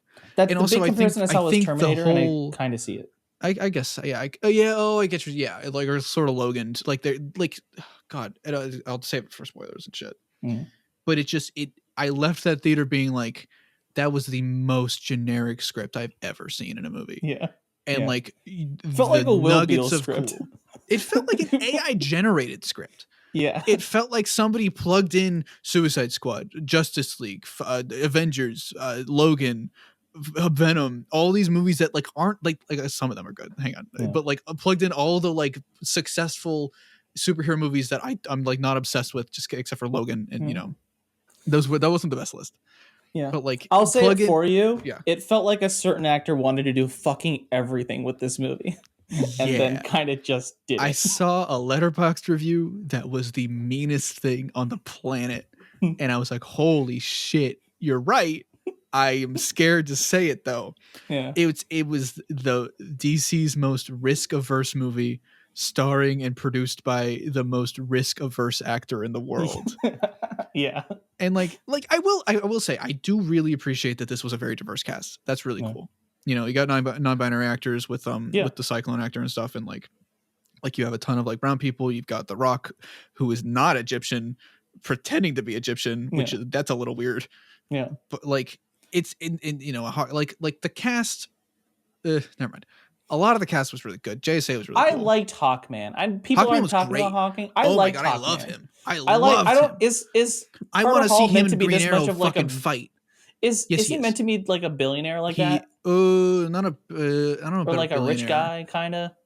All I know is he's a bitch, and I love him for it. He's a really good bitch. He's really good at being a bitch. He like when he's on the call with Waller, I'm like, yeah, all right, okay. In New 52, he and Green Arrow fucking hate each other. Okay. Because like they're like fundamentally like opposite ends of like political spectrums in a way.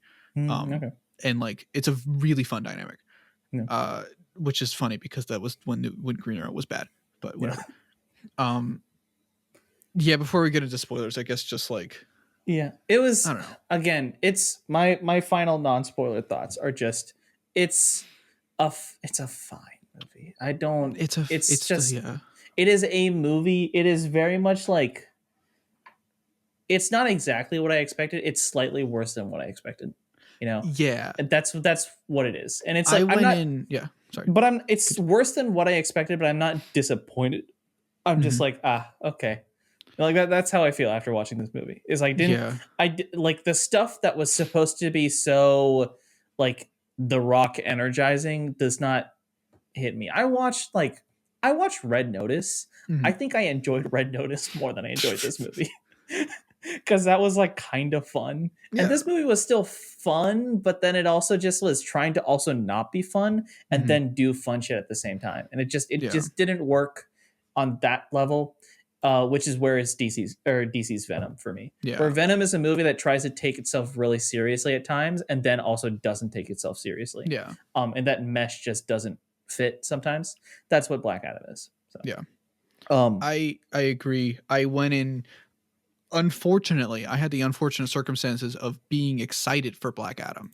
Because of what everyone was talking about? No, not because of that, but because I was like because I've always been like, oh, I think this could be good. I think there's potential here. Like I've been saying that on the podcast since the first trailer and shit. And like on the fucking car ride to the theater, I was blasting Face Off on loop, getting in the fucking mindset of like, okay, this is a Dwayne movie. It is Dwayne's movie. This is gonna be fucking about fuck yeah. That's like I don't like these types of movies normally, but like, all right, if this is a crazy testosterone, you just like chugged a bunch of pre-workout. You went to the gym and just like 300 pounds fucking. Like I was like ready for that type of movie, and then I got Venom, and I was like, oh, that's more upsetting. Yeah. You know, it's a movie that doesn't feel like it has anything. Oh. It doesn't have anything like going for it aside from this superhero kills people. Yeah. And I hate to break it to you, DC. A lot of your superheroes are killing people. That's not exactly fresh right now. Yeah. Because you had Man of Steel, fucking Superman snaps the guy's neck. Batman's been killing people left and right, and he stopped. He just stopped. Wonder Woman cut Steppenwolf's head off. Yeah. Like the only Aquaman clearly has no issues killing people, and that's never been a thing with that character. Yeah. Like fucking the only one that I think doesn't kill people is Shazam. And the Flash, but then you look at real life. And I'm like, well, Ezra Miller's far more dangerous than Black Adam ever could be. Yeah. I don't know. Yeah. So it's a very generic movie that I don't think is worth, and this is why I'm not making content about it, because I don't think it's worth content. Yeah. Because I think it's going to be forgotten about in like 6 weeks. It is. Which is more you can say about like a lot of Disney Plus stuff, but still 2 weeks. Yeah. I think it's better than some Marvel movies and worse than a lot of them. That's what it is. It feels like DC tried making a Marvel movie. You know? Yeah. And that's which is upsetting because they DC's did that. Been on I will say such they a hot accomplished streak. that goal. You know, they did make a Marvel movie. So. But they made Venom instead. They made the wrong one. Wrong company. I think I'll have fun watching a couple action sequences later when they're on YouTube for fun. And that's I don't know. The editing that's what I get out of still pretty that's bad. What I get. That's what I get out of every DC movie though. I enjoy watching Man of Steel fight sequences sometimes. I enjoy watching BVS fight scenes sometimes. I enjoy watching like some of the fight scenes from Aquaman. I think this is Aquaman without the good parts of Aquaman. Is my take on this. Because I will fight for Aquaman. I fucking love that movie. I know it's not good. I adore, but the final act of Aquaman is fucking cinema, dude. It's great. Yeah, that is the final best fight Aquaman you could. Just the perfect. fucking the costumes, the action. Like it's a perfect fucking final act. You know, the rest of it doo dog shit with fucking with weird like Pitbull songs and shit. I don't care. Pitbull sprinkles, yeah. Pitbull sprinkles, but like, I love the way Aquaman ends, and this movie ends so awfully. I can't like that's part of it is that this ends like Fanforstic. Yeah, you know. So I don't know. So okay, are we getting to spoilers? Yeah, let's now? get to spoilers. Okay, yeah. Before we get into spoilers, I want to do a small little a showcase, if you will. I am Dwayne Johnson walking into the WB offices, and you are one of the executives. Before we get into this, okay, we are spoiling the movie, though, right? We are spoiling the movie. People can movie. leave the movie, Yes. leave the okay. Yes, this is spoilers. This skit, if you will, is all a spoiler-filled skit. Okay. I'm Dwayne the Wrong Johnson. I'm stumbling into your office with "We Go Rumble, we gonna take your face off." I'm walking, and I slam open the doors. Am I Walter Hamada or am I? You're fucking some robot, man. Okay. I don't know. Okay, cool. You're someone there. Cool. Whoever the fuck. Because I didn't really want to be either of them, to be totally honest. I don't really think I could. I don't think I could do that impression very well. You're the assistant that worked for every single one of them. So like you were just like the line of communication. Oh, that's got. Hey. What's up, man? You want some Zoa, my energy drink? No? All right. Okay. I want to fight Superman. I'm gonna fight Superman, man. I'm so big. I'm so strong. I'm gonna fight Superman. Can you let me fight Superman? Yeah. Yeah. Do you want to be in Shazam or something? No. Well, fuck that shit, man. No, I'm my own superhero. I'm my own guy. Fuck you. I'll get my own movie. I want to fight Superman though, because he's my villain, right? I'm a hero and he's the villain. Yeah. I'm gonna fight Superman. Okay, so like you want to be like the villain. I want to fight the Justice Justice League, dude. I want to fight the entire fucking Justice League, man. Let me fight the Justice League. I'm The Rock. I'm massive. Look at my fucking muscles, man. I'm huge. Fuck Vin Diesel. Okay, but wait, Mr. Johnson, sir, you're gonna have to be skinny if you're Black Adam when you turn back into when you say Shazam. No, fuck that. I was built the entire time. We have to CGI you. CGI you skinny, but not like that skinny. Just like an unbearably awkward amount of skinny. You know for a fact. Okay, but it's still continuing on this. I'll greenlight your Black Adam movie, but you need to check off all these boxes first.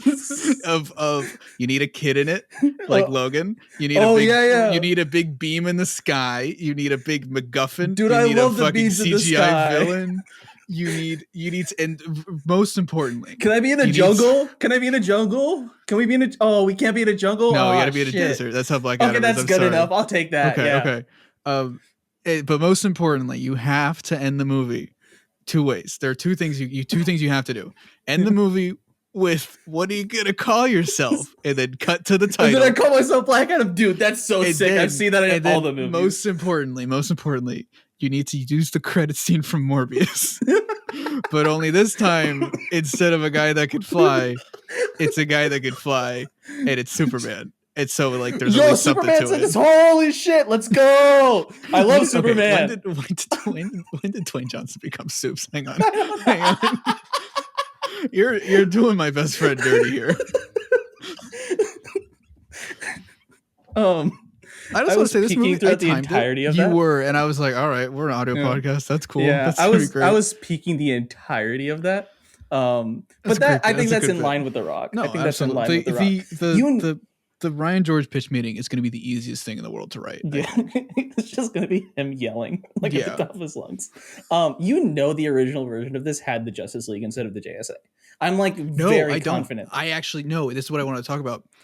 I feel like that's what happened, right? Is he wanted to fight the entire Justice League because he's The Rock, and then they were like, "Oh, we can't do that," and then they made it the JSA. I don't fucking know. I don't know what Dwayne thinks. I think that the JSA were supposed to be a metaphor for American imperialism, because they clearly are, and I think that it was supposed to be a movie that did something with that. But then they added a million other things on top of that. You know. Yeah. But is that The Rock's fault? No, I think it's the WB studio. Like, that's what I'm saying. Like, be more like this movie. Be more like this movie. Change this. You know, 15 years of fucking rewrites from a million different heads of WB. So then what was the original, the Imperial thing, do you think? Just like when you watch this movie, you see the JSA, the Justice Society of America. Right? I don't. I don't even know if they say Justice Society of America, but we're the Justice Society. We're here to protect global stability and keep conduct peaceful and safe and stuff. And then everybody in the fucking in the country hates them and shit. Yeah. And they called it like it should have been a movie. Like I say, I'm just assuming based on what we see in this, right? Yeah. Like this was supposed to be a movie that asked like, what is justice? What is that? Call into those questions and stuff like that. Black Adam, Dawn of Justice. Yeah. Yeah, exactly. Yeah. And like you have a hero that kills people. Is that better or worse than a heroes that come and imprison people and lock them in these horrific prisons that's like you're just submerged underwater for the rest of your life? Yeah. Like there was clearly some kind of dialogue that was supposed to be had there, and like just wasn't. And then it was just forgotten about because when fucking Adriana, I know their names now because I've watched it twice. I don't remember their names. The woman, the lady, the girly.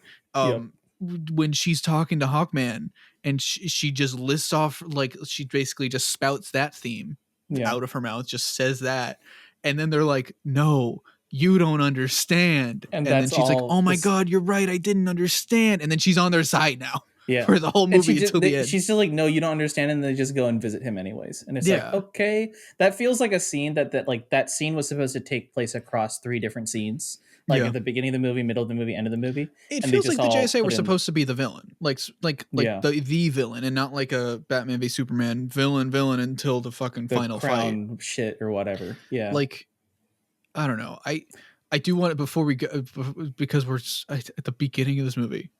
I timed it. 6 minutes straight of exposition narration. Oh fuck! Like not, and every time he stopped talking, I was like, okay, cool. We're done with the narration. I get it. Cool. And he kept going. No, yeah. He was like, and they don't even do the thing that Black Panther did of making the narration like interesting. It was just straight up constant telling you what happened in the past. Yeah. That's what that Indian movie that I kept rambling about this past like month. It starts off with like a solid 2 minutes of like introduction, but it's kind of like Black Panther, and it's like there's like this dinging bell like at the end of every section to like it's like a fortune that they're reading. Like do something interesting with it. Yeah, like something is coming out of this kingdom and like something bad is going to happen, and that's like it's supposed to be very forewarning. The Black Adam thing is just like you know what it feels like? It feels like Scorpion King. I haven't seen Scorpion King, not but Scorpion I wouldn't be surprised. King. Not Scorpion King. Mummy 2.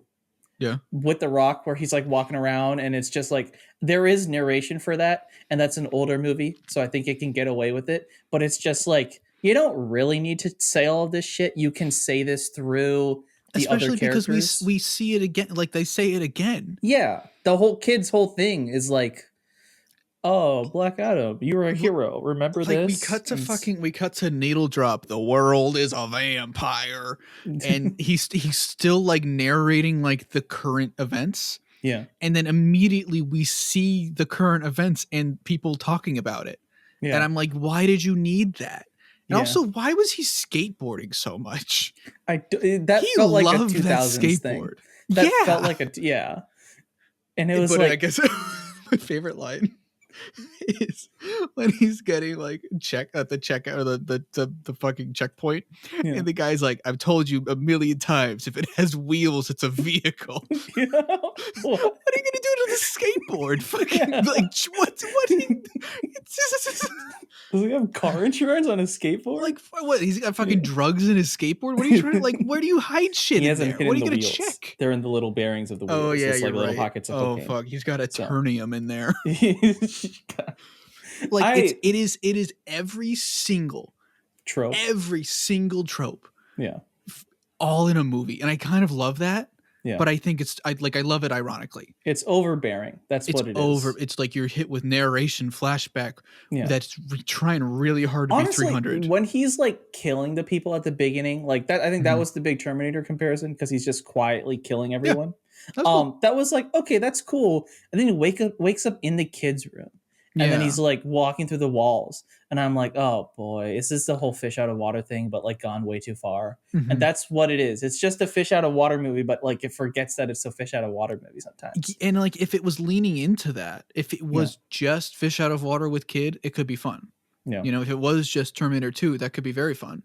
But it's Terminator 2 plus Venom plus wanting to be this JSA movie plus wanting to be fucking Suicide Squad a little bit. Yeah. Like it's everything. Plus he's at and in the end of the second act, he's like, yeah, okay, I'm not going to be Black Adam anymore. I'm going to give this up. And then he just comes back, and they don't ever even talk about it. He's just fucking back with a new suit. Now his suit's got more yellow. Yeah, and it's he did the thing in the Fortnite costume when you turn the reactive setting on, and when you kill somebody, it flashes yellow. Oh, that's how the skin works. He pulled it from Fortnite. That's how it works. Okay, that's good to know. He pulled that from Fortnite. Yeah, and he's got a cape now. Yeah, and then Sorry. The more I'm thinking about this movie, the more I'm thinking about like just all this shit with the Satan demon or whatever, and all that. Where did the zombies come from? Not like where did they come? They came from hell. That was like I was just surprised. That was a full Army of the Dead robot zombie moment. Do you watch Army of the Dead where like one of the zombies is randomly a robot and they never explain it? That's how I felt about just the zombies showing up in general, where it's like, why are they back? Who are these people? Why are they attacking the people? And like they wanted to have like a thing where the citizens rise up against the oppressors and shit like that. I think that's cool. Yeah, but they're also again, they did do it enough. But they're also like, it felt so shoehorned, especially after it's established The Rock killed all the inner gang people. So it's just like, and it didn't. Once he killed all the inner gang people, there were a couple people who were like cheering for him. But then, did he kill all of them? Did he get rid of them? They were still running around town kidnapping the son. There's no way inner gang isn't a thing anymore. They're like a very big DC thing. And I will say I did like inner gang in this. They looked cool. It looked fine. Bikes were cool. The bikes were cool. I saw the bikes. I was like, oh, that's an inner gang. The zoom in. I don't know if you see it on my video. I have a screenshot of the zoom in. It was so funny. Yeah, that was the funniest thing. It caught me so off guard. I kind of liked. I liked it because it was the only thing that had fucking style to it. Yeah, you know, at least a style of its own. Because the only other thing that had style was when it was trying to be 300. Yeah, like it was. Did you like the good, the bad, the ugly standoff? Did you feel like that happened too fast? Yeah, it like that. Okay, I'm sorry. Like that's a thing that's a third act thing, right? Like you set up, he's watching Good, Bad, and the Ugly, and it happens, and then it happens. It happens. The scene right after is the callback. Is like I remember. I just saw it. Here's the thing. I don't want to be mean to Dwayne. You're probably going to be president one day, and then you're going to tax the shit out of me. So like, I don't want to be too mean to you, man. Yeah, you can't. He's not acting. He's just not. He's like sitting there and he's being quiet. And I'm trying to think of. He's good in the flashback scenes. Yeah. He acts in the flashback scenes. But like, I actually think that he was, ironically, because I don't better like than how he normally is. I think he was better than how he normally is, and he was the best part of the movie. He is doing something. I'm sorry, no, different. just kidding. Dr. Fate's the best part of the movie in Cyclone, but like in Hawkman, fuck, I would come off. And not Noah Centineo. You mean Spider-Man? Yeah, Spider Deadpool. Like I think he wasn't being himself, which is like what I was concerned with. He was at least trying to be a character, but That's granted, true. he was being The Rock from 2005. He was being The Rock. I didn't watch all of Walking Tall, but I watched a bit of it, and that's a good ass movie. Neil McDonough's like the villain in it, and like he's not fully acting in it, but like he feels like a human being. This is The Rock not being a human being. He's not an alien, but he's like a guy from the past where they don't talk to each other normally. So like there are moments where it's like, okay, he's being stoic and it makes sense. Yeah. But like it just, for some reason, I don't know, it didn't fit for me. And I was like, I think a big part of it's the editing, because so often we would cut back to Dwayne and he'd give a little smirk to be like kind of funny. And I was always just like, why did we need it? It felt like a movie that was edited after the fact to be funnier. To be quirkier.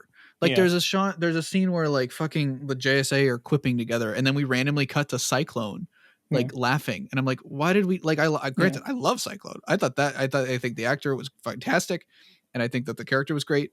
Yeah. What the fuck was? It was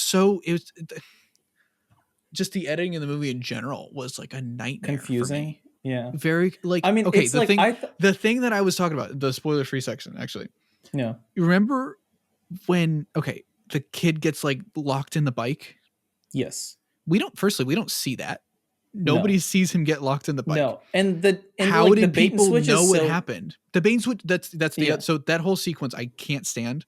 Yeah. Because can't stand. I'm going to calm down a bit. But like I can kind of understand how Dwayne, I'm going to call him Dwayne. How Dwayne would know that the kid is in the bikes, right? Yeah.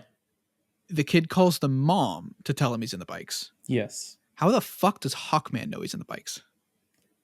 He's how the fuck did the JSA know? Did they hear her? Hawkman says turn on infrared vision and looks, and then Black Adam tells him the kid is in the bikes. The bike, yeah. It's very weird, right? Yeah, they didn't think about that. I straight up missed the fact that he was even in the bikes. You just thought they were chasing them. I thought I missed a shot of him getting like locked in, and then I watched it a second time. And there just wasn't that shot. It just didn't exist. Yeah. And then the bait and switch at the end, we're crashing this bike, which if the kid is in there, he's dead. He's dead. That kid is dead. That's what I thought. And I thought they were going to open the door and the kid is going to be like there with a broken arm or something. Or I thought he was going to be liquified. Realistically, yeah. Yeah. But the way you edit a fake out like that, right, is you show the kid in a bike, and then you show Dwayne walk up to it, and then you show another shot of the kid in the bike, you show Dwayne open the bike, and then we see Dwayne's reaction, and then we see the bike is empty, and then we see the kid in the real bike where he actually is, and he missed it. Instead, it opens at the same time. They do it opposite. They do it the way this does it is Dwayne is looking, Dwayne opens the thing, reacts, then we cut to the kid in the bike, and then we cut back to Dwayne reacting, and then we cut to the empty bike, and I'm just like, wait, where did he go? It's like you gotta learn the lesson from Iron language. You gotta learn the lesson from Iron Man 3. That's what they did. They did it right in Iron Man 3, where he's like in the suit, and you show him in the suit, and he's in the suit, and then it crashes. Yeah. And then you show the kids inside. Like the way editing works is you see somebody looking and reacting, and then you see what they're looking at. Yeah. Versus this, it was like you see what they're looking at, and then you cut far away, like to a different location, basically. Yeah, and you just keep doing it. Yeah. If you were intentionally subverting that rule, I'd be like, cool. But I don't think they were intentionally doing it. No, they're not.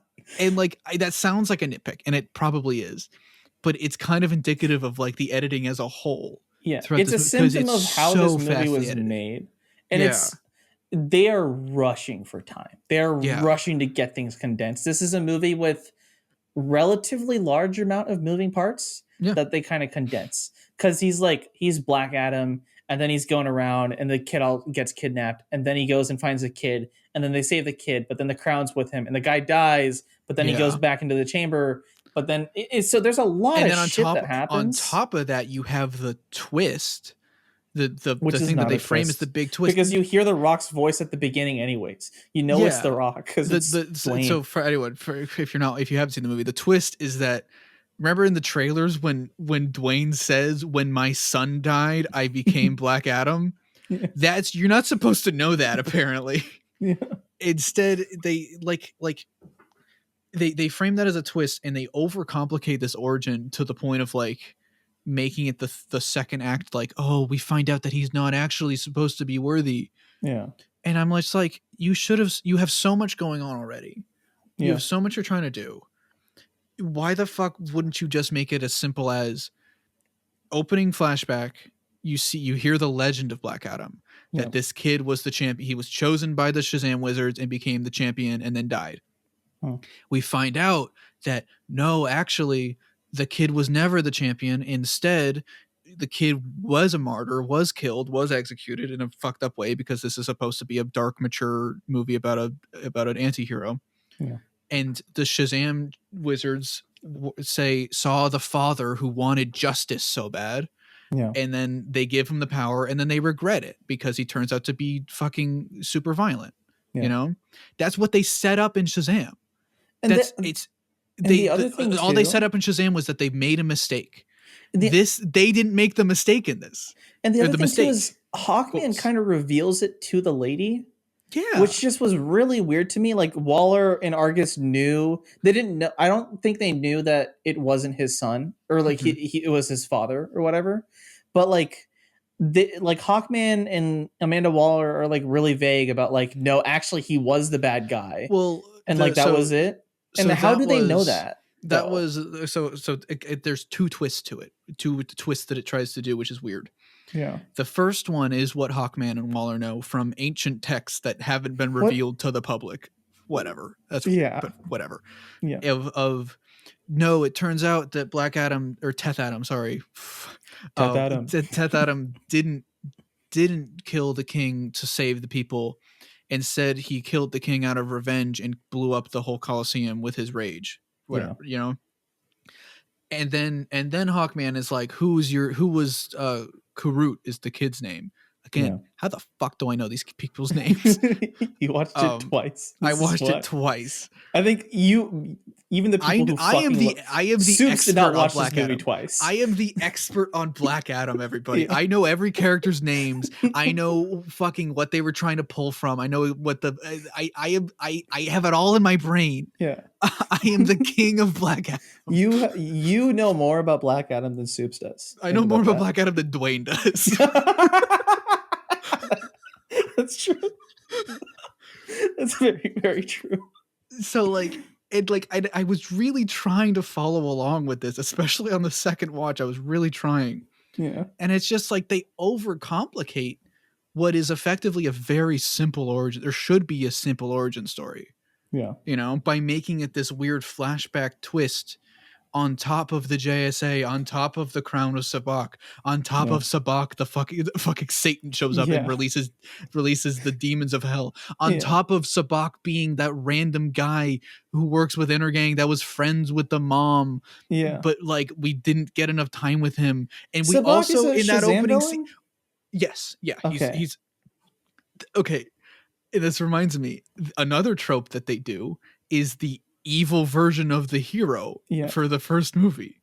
Yeah. A trope that Shazam actively didn't want to do because that's why we have a Black Adam solo movie instead, which does that same trope. It's like this movie makes me fucking insane because of all the choices it makes. I'm like, you were like just pick a fucking lane, Dwayne. I'm sorry. Okay. All right. I'm gonna calm down. Don't. I just honestly don't. Like it's like I don't even hate it. I don't go back to hate sipping this your movie fucking wine. I'm just I'm gonna listen to some fancy music right now. And that's the thing. When I was watching this movie, I was paying attention. And then it got to like some of the shit at the midpoint. I was just like, I don't give a fuck anymore. Yeah. I so badly don't give a fuck anymore. And I think that's my issue is that you were supposed to, you're supposed to turn your brain off for this one. And I didn't. Yeah. And I was like, oh no, there's gotta be something because it's also here. like, it's the JSA, you know, and it's like. And they were great. They were fucking, except for Noah, they were all great. Did you like Dr. Fate's death? Do you like James Bond dying? That was weird. I did think that was a little weird. Like, it's his first movie, but the whole thing about him like predicting the deaths and stuff, I was like, okay. Again, it wanted to do something, but it couldn't. Yeah, exactly. I think that there is prime real estate now for a period piece JSA movie with the best character in the movie. Henry fucking Winkler. Yeah, okay. That jump scared me. That was so fucking scary. He showed up and I'm like, oh, Barry? Oh, you're gonna love Scream then. Oh, no. Like, I because, you know, there's the whole thing with Noah isn't Jewish and you cast him for like a very prominently Jewish character. Yeah. And then like two cameos in this movie are FaceTimed in. Yeah. And truly, I believe that's the best way to handle cameos. Yeah. Just have Amanda Waller and Henry Winkler just send him a fucking FaceTime Let's be honest, video voicemail. The last one could have been FaceTimed in too. It might the way that was shot. It was like... We'll get to that. I do want to talk about that. Yeah. Well, I have things to say about it too. Talk about that. Yeah.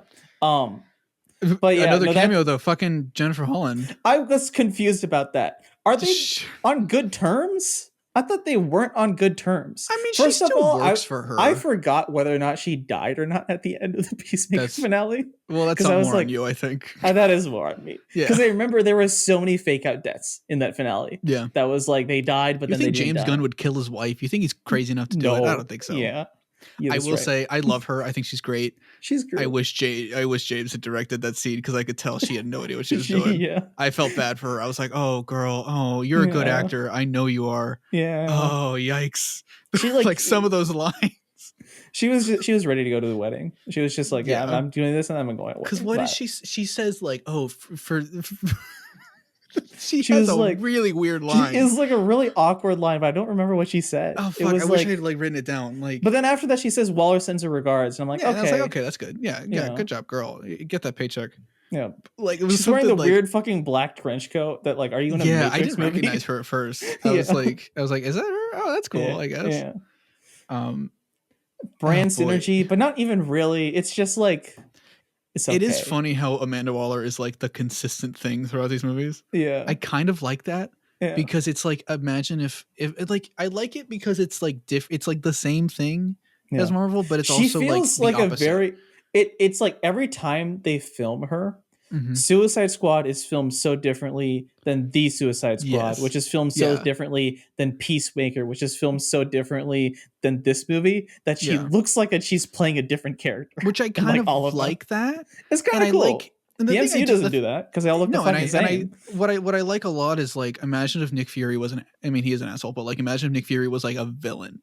Yeah. And that was your connection pieces with all these, is you have this fucking asshole of a lady who's just so awful. Yeah. But she's in everything and she's got her fucking fingers in all the pies. If they were planning this out to a degree, you could make her your like end of phase 1 villain in a sense of like the Suicide Squad characters have the disc on her. The fucking Peacemaker characters hate her guts. The JSA characters also kind of hate her guts, maybe, or like that maybe they're working with her. Actually, what that could lead to like a. I mean, Superboy is cloned by Lex, but like she could clone Superboy. I think that could lead to a pretty good. The way they set up the JSA is kind of as like Waller's bitches almost, where it could lead to a decent. Love that. It could lead to a decent Justice League versus JSA movie, but they would never do it. Yeah. So okay, did you read any of the New 52 JLA book? I read the. Sorry, that's the way the way I said that sounded very mean. Have you read? Did you even read anything? Did you fucking read that comic? I read the House of Olympus book, so fuck you. I read the stuff for like Justice League War. That was all. Like the beginning. Gotcha. Yeah. So a different book then. So there was. I thought that was the same. This was weird. Okay. This was a weird thing about the New 52. There was Justice League by Jeff Johns. Fuck Jeff Johns. But then there was Justice League of America by, I want to say, Jeff Lemire. I can't remember. Somebody was writing a different writer. There were two separate books that were running parallel to each other. Yeah. And Justice League was traditional Justice League stuff. JLA was Amanda Waller running her own Justice League. That was essentially Suicide Squad, but like Justice not League murdery. Yeah. And so you had Hawkeye, you had a girl version of the Atom who turned out to be from the Forever Evil. Did you mean Green Arrow? Dimension. No, Green Arrow was on it. You said Hawkeye. Vibe. Fuck! I swear to God, I hate myself so fucking much. You had Hawkman. There you go. Oh fuck me. Yeah, you had Hawkman. You had Green Arrow. You had Vibe. You had and they were basically a Justice League that was made to kill the Justice League. And I thought that was. And then they eventually fought in Trinity War, which led to Forever Evil.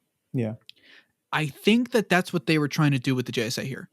They are Amanda Waller's version of the Justice League that's like the Suicide Squad, but they're not. They don't have bombs on their heads. They're more clean press. They're like for the and I love that. I think that's really cool. And there's a story to be told about the JSA as like a team from the 40s devolving into American military imperialism, right? And it's just like they're not even a team. They just get together to do shit when they need to. Yeah, that's and it. I think there's something there that's really interesting and stuff. Because I did like the dynamic of like Noah Centineo and then Cyclone just like kind of showing up to be like, all right, I guess we're on the team now for something. Yeah, but they just didn't do much with them after that. It was a little weird having two rookies on the team just for like dynamic's sake. True. It could have just been one of them being rookies. We could have just got rid of Noah. I'm sorry. Yeah. Remember when you were so excited? Cyclone. Remember when you were but then so I found out that character's Jewish, and then I felt bad. Okay. So then you got rid of it. Yeah. But I remember when you were so excited. I know. I'm allowed to admit my mistakes. He was so Spider-Man. Every time he showed up, they wanted him to be Spider-Man so bad. It's insane how Spider-Man he was. Like Olivia said it, he never stops joking. Yeah. The only time he says something. Do you want me to keep my hand on him? Am I supposed to keep my hand here? Oh, sorry. Oh my god. I hope that wasn't expensive. Yeah. Like, hey guys, I found the crown, but something's there with it. Like the only time he says something like remotely serious, right? Yeah. Is when he does the like, life is short, so you better love your loved ones when you can, and everybody's like, shut the fuck up, Noah. Yeah. Which if everybody hated him, I would love that. Yeah. That'd be funny. But they didn't hate him enough. But then they had him and Cyclone be a fucking thing, which was weird. I was waiting to say he was from Queens. You know, I was waiting for that. I mean, yeah. He was weird in this, and like I would rather have just Henry Winkler been the whole time. Yeah. CGI de-aged Henry Winkler. He's still his character from Barry. He's just talking about acting the whole time. Yeah, okay, you're acting like that's not just Henry Winkler as a person. Have you seen Henry Winkler in anything else? I'm not. That's just how Henry Winkler is. I'm sorry, Billy. What's the one old show he's in that everyone loves? Happy Days is, I think. Happy Days. Yeah. So. That's Black Adam. I will say I do think that the Sabak, as weird as he is in this, he doesn't look good. I want to make that clear. He does not look good. He looks terrible. He just looks like Satan. It's just but that is what he looks like in the comics. That's like, it is an exact replica of him, and I think that's pretty cool. Okay, that's good. It's like, should he have been in the movie? Absolutely fucking not. Yeah. Like, you could have, like, again, before we get to the Superman shit, I find it weird that you have this character that is essentially Doctor Doom, right? He is a villain. Like, he will occasionally help the Justice League. I almost said the JSA. He'll occasionally help the Justice League in world-ending threats if it's for the sake of Kahndaq, right? Because he cares. The only thing he cares about is his country, and he's a good leader to them, but he's an asshole to everybody else. Yeah. He's a very interesting character, but is like very primarily a villain. Except like recently, he's been on the Justice League, but like he's still kind of like an anti-hero, you know? Yeah. Like, his whole thing is that he's a dictator. You take him and you turn him into the superhero that kills. Yeah. And you don't have any of the remotely interesting stuff of like, he's the leader of a nation. You know, he, like, every time Black Adam shows up in a Justice League thing, it's supposed to be like, guy. It'd be like, it's like Black Panther. He's the king of a country. That's how they do it in Justice, right? Is like, every time. That's why Kahndaq is like its own location. Yeah, because it's like it's an important place in DC. Yeah. He's the the Black Panther comparisons are very funny because they try to copy Black Panther quite a bit with like the opening narration and like they're trying not to be Wakanda, but like you can't. Also, the names kind of sound similar. Yeah, there's a ka sound, and like, but it would straight up be like if they made a Black Panther movie and Black Panther wasn't the king. You know, it's weird. That's kind of the big factor of him. Yeah. Of like why people are interested in the Black Adam. And I think he was supposed to be, but then WB was like, wait, maybe not the best idea to frame our cool new anti-hero who has a Fortnite skin as like a dictator. Actually, I don't know if he's a dictator or not. That depends. But it's also like the thing of, you have this character and you want it to be the fish out of water story. Can you do that as him being a king? You could, but they just don't lean into it because it's so much more about, it's trying to be so much more about his whole personal thing with his son. Yeah. But then they also just forget that because they have a whole fucking JSA to deal with, you know? Yeah. So and it's also like the shot where he's sitting on the throne. Yeah. Very clearly was supposed to be the last shot. Yeah. That is the money shot of this movie. Thing. And they added him smashing the throne because he's like, this doesn't feel right. I don't want to be a dictator. I'm going to be a superhero instead. It's like, that's the whole point of you. That's not the character speaking anymore. Yeah. Yeah. And also, I realized this today. I was thinking about it. Yeah. I feel like Dwayne is ashamed that he's part of the Shazam family now, because every time he says Shazam, normally when Black Adam says Shazam in like Injustice or in, you know, any other comics or anything, it's a fucking, he's fucking screams it. It's like Shazam. It's a big fucking deal. When Billy says Shazam in the Shazam movie, it's like, yeah, he's like a fucking, it's a yell. Yeah. It's crying out to the fucking gods to give me this power. Yeah. Dwayne, he's like Shazam. He whispers it. He doesn't want anybody to know he's saying it. He's like Shazam. Shazam.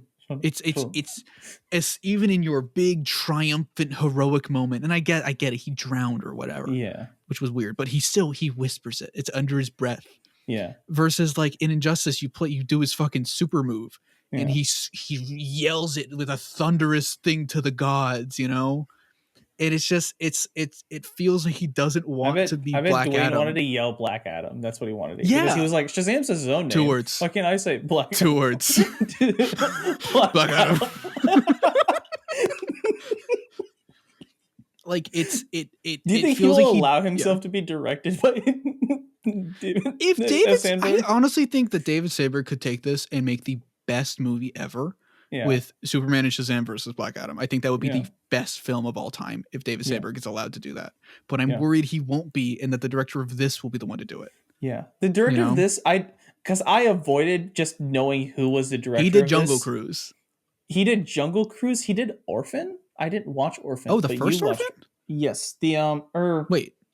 Let me As in the spooky movie with Esther? I am Esther. I am Russian girl that will. Yeah, 2009 movie. Yeah, Esther. Yes, that's movie. A good movie. What the fuck? Yeah, he did that movie. He did Jungle Cruise. What happened, dude? What happened to you, man? I'm sorry. I don't know. I don't know. He did a lot of Liam Neeson shit, which tracks. Interesting. Huh. It makes sense. But yeah, I don't know. I just don't know how you take these movies and then put him in Shazam and then expect people to like think it works, you know? And I guess it's like, it is a tonal thing. Yeah, they threw Charlie Cox and She-Hulk and people like it. So it's not like it's impossible, but this is The Rock. And you can tell even at the end of this movie, he's trying to migrate this character into his normal characters. Yeah. Like he acts like this in this movie, but then he's going to start quipping in the next movie. You know? And he's going to start being himself in the next movie, you know, if there is a next movie. And so that's the issue when you cast Dwayne Johnson in 2007 was when he was cast? 2009.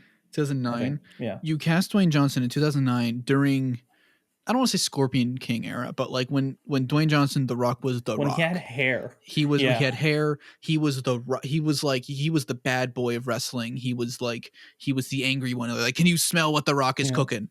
You know? Like that was, he said fuck and it was a big deal. Yeah, he was but like over those 13 years, he transitioned into like the family friendly Disney guy, Jumanji. Yeah. Like, oh, I'm gonna do my pecs thing from Journey 2. Yeah. You know, like he was essentially Terry Crews. I like that movie. He and Terry Crews were very similar. Like they've kind of became. Yeah. For the record, I like that movie. Journey 2 is a mess, but I like it. I don't know.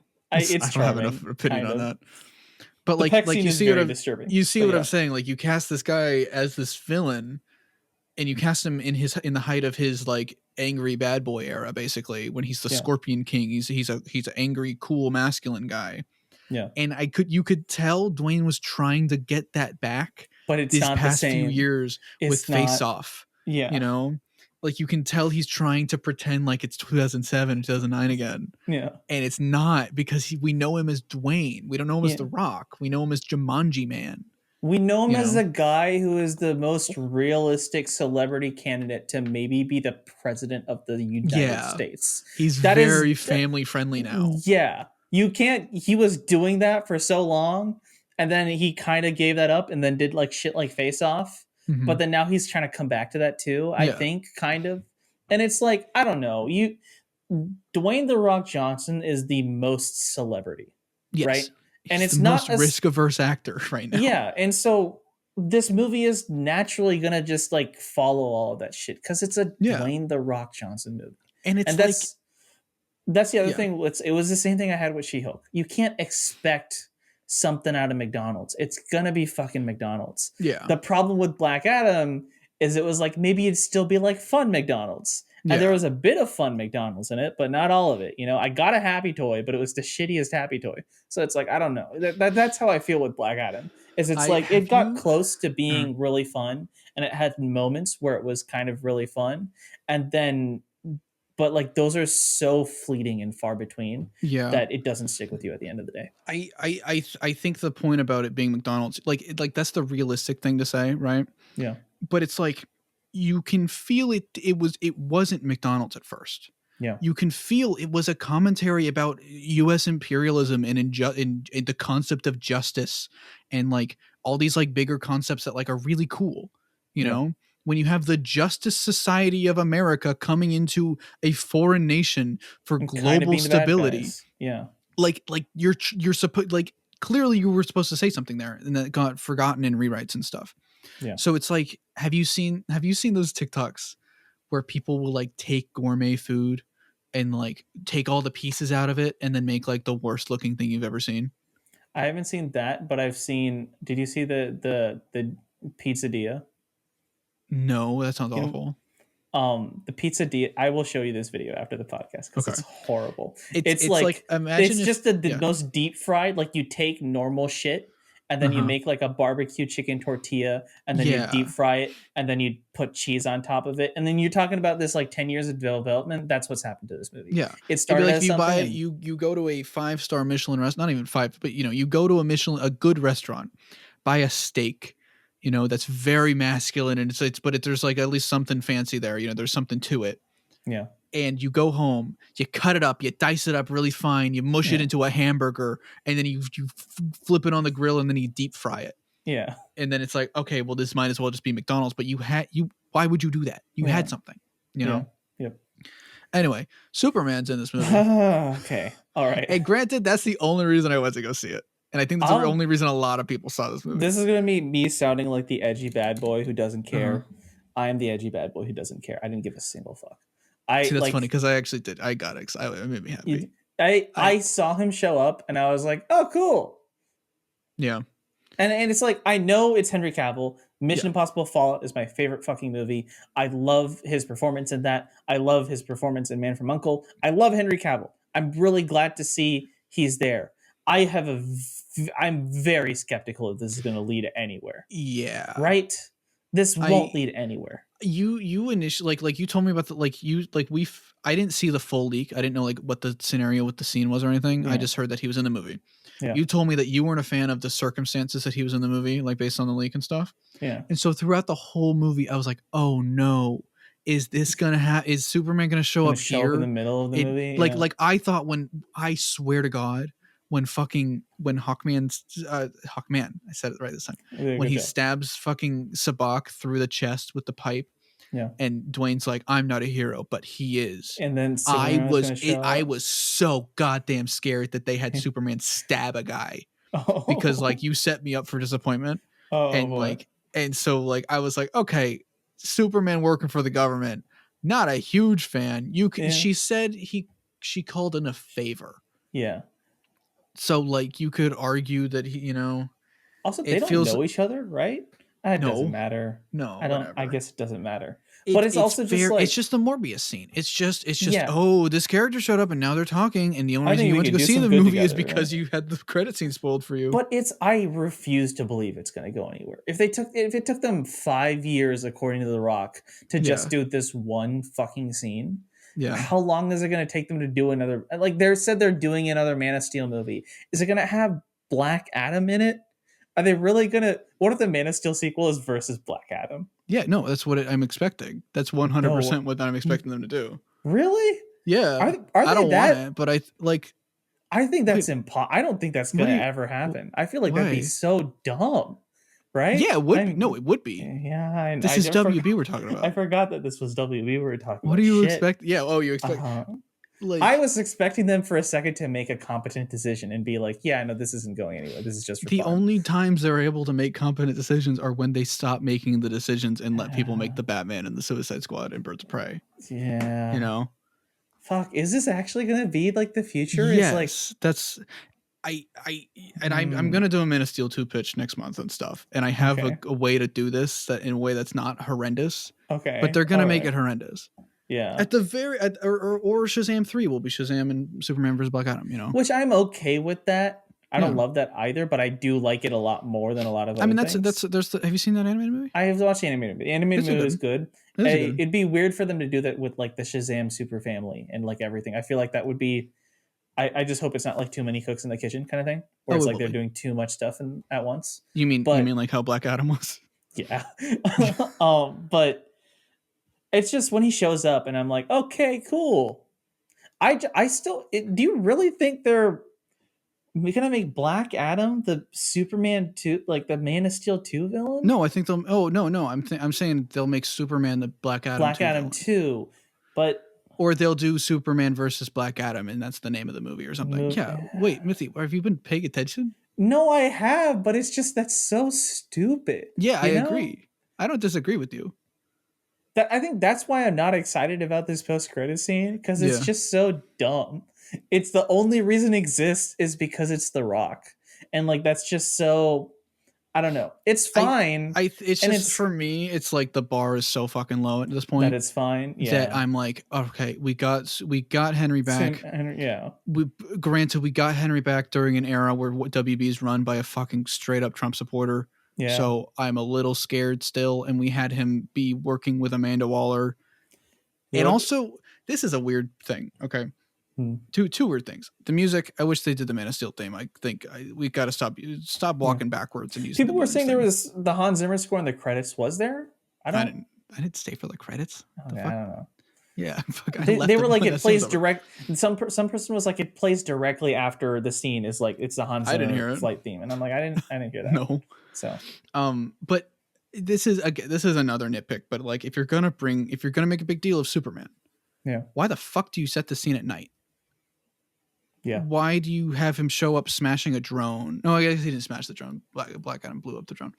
Like that's a weird choice to have this character that's whole thing is the sun, and you could do this really cool thing if he's like silhouetted against the sun, and like you could really like hammer home this big deal of like Superman is back. We're gonna do something with Superman. Yeah. And instead he's in the shadows, and he walks up, and Henry does his goddamn best. Yeah. Henry does his goddamn best, and I love the guy, I love him. He looks kind of annoyed.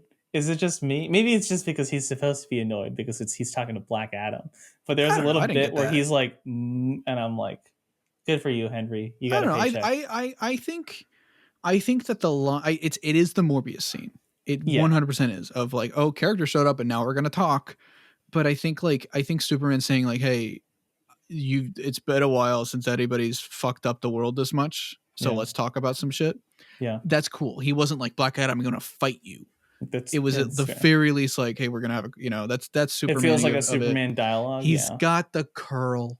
He does. That's great. That's good. Holy fuck, he looks good. Yeah. Oh my god. This like it's just that why did it take him so long to get the fucking curl? Did he have to earn the curl? Because they're weird. I don't get it, dude. earn the curl. Yeah. Like it is straight up like if Andrew Garfield showed up in the credits of Venom 2 or something. Yeah. And we didn't, of like, oh, the actor's back. That's fucking cool. Hell yeah. Not in a sense of like, oh, this movie is going to be good. In a sense of like, I'm not talking No Way Home. I'm talking like if it's just okay, something better will happen from here. Yeah. Like, oh, they got this guy back that clearly loves the role. And like there's some actor. That's what we talked about earlier with like the actors having a say in what's happening. Yeah. Dwayne pushed for this himself. Yeah. And like Henry clearly cares about the role and loves the character. So I'm hoping Henry's given the precedence and the ability to say, hey, no, let's make a good Superman movie now. Let's make one that's not fucking funded by the US military and not funded by fucking Trump supporters. Like, let's make a legit Superman movie. Let's make a The Superman. Yeah. Literally, if they call it The Superman, I would be ecstatic. Because everything with the has been great so far. Yeah. Except for the Flash, but we're not going to talk about that. That doesn't count. That doesn't come out That's yet. just called Flash now. Yeah. Yeah. That's called Flashpoint. But yeah, I feel like I've been a hater on that like stupid one post-credit scene. I sound very negative towards it. That's very funny because I hated this movie, but the credit scene was like all right. I absolutely love this movie and I hated Superman. Yeah, you adore the film. Yeah. I hated the Batman and I adore Black Adam. That's what my legacy is going to be. Your review of Black Adam is more positive sounding than your review of Batman. Oh no! Don't say that. I don't know. I watched the scene and I was like, okay, cool. And I just it maybe it just hasn't set in my head of like, this is what they're gonna do with Black Adam, huh?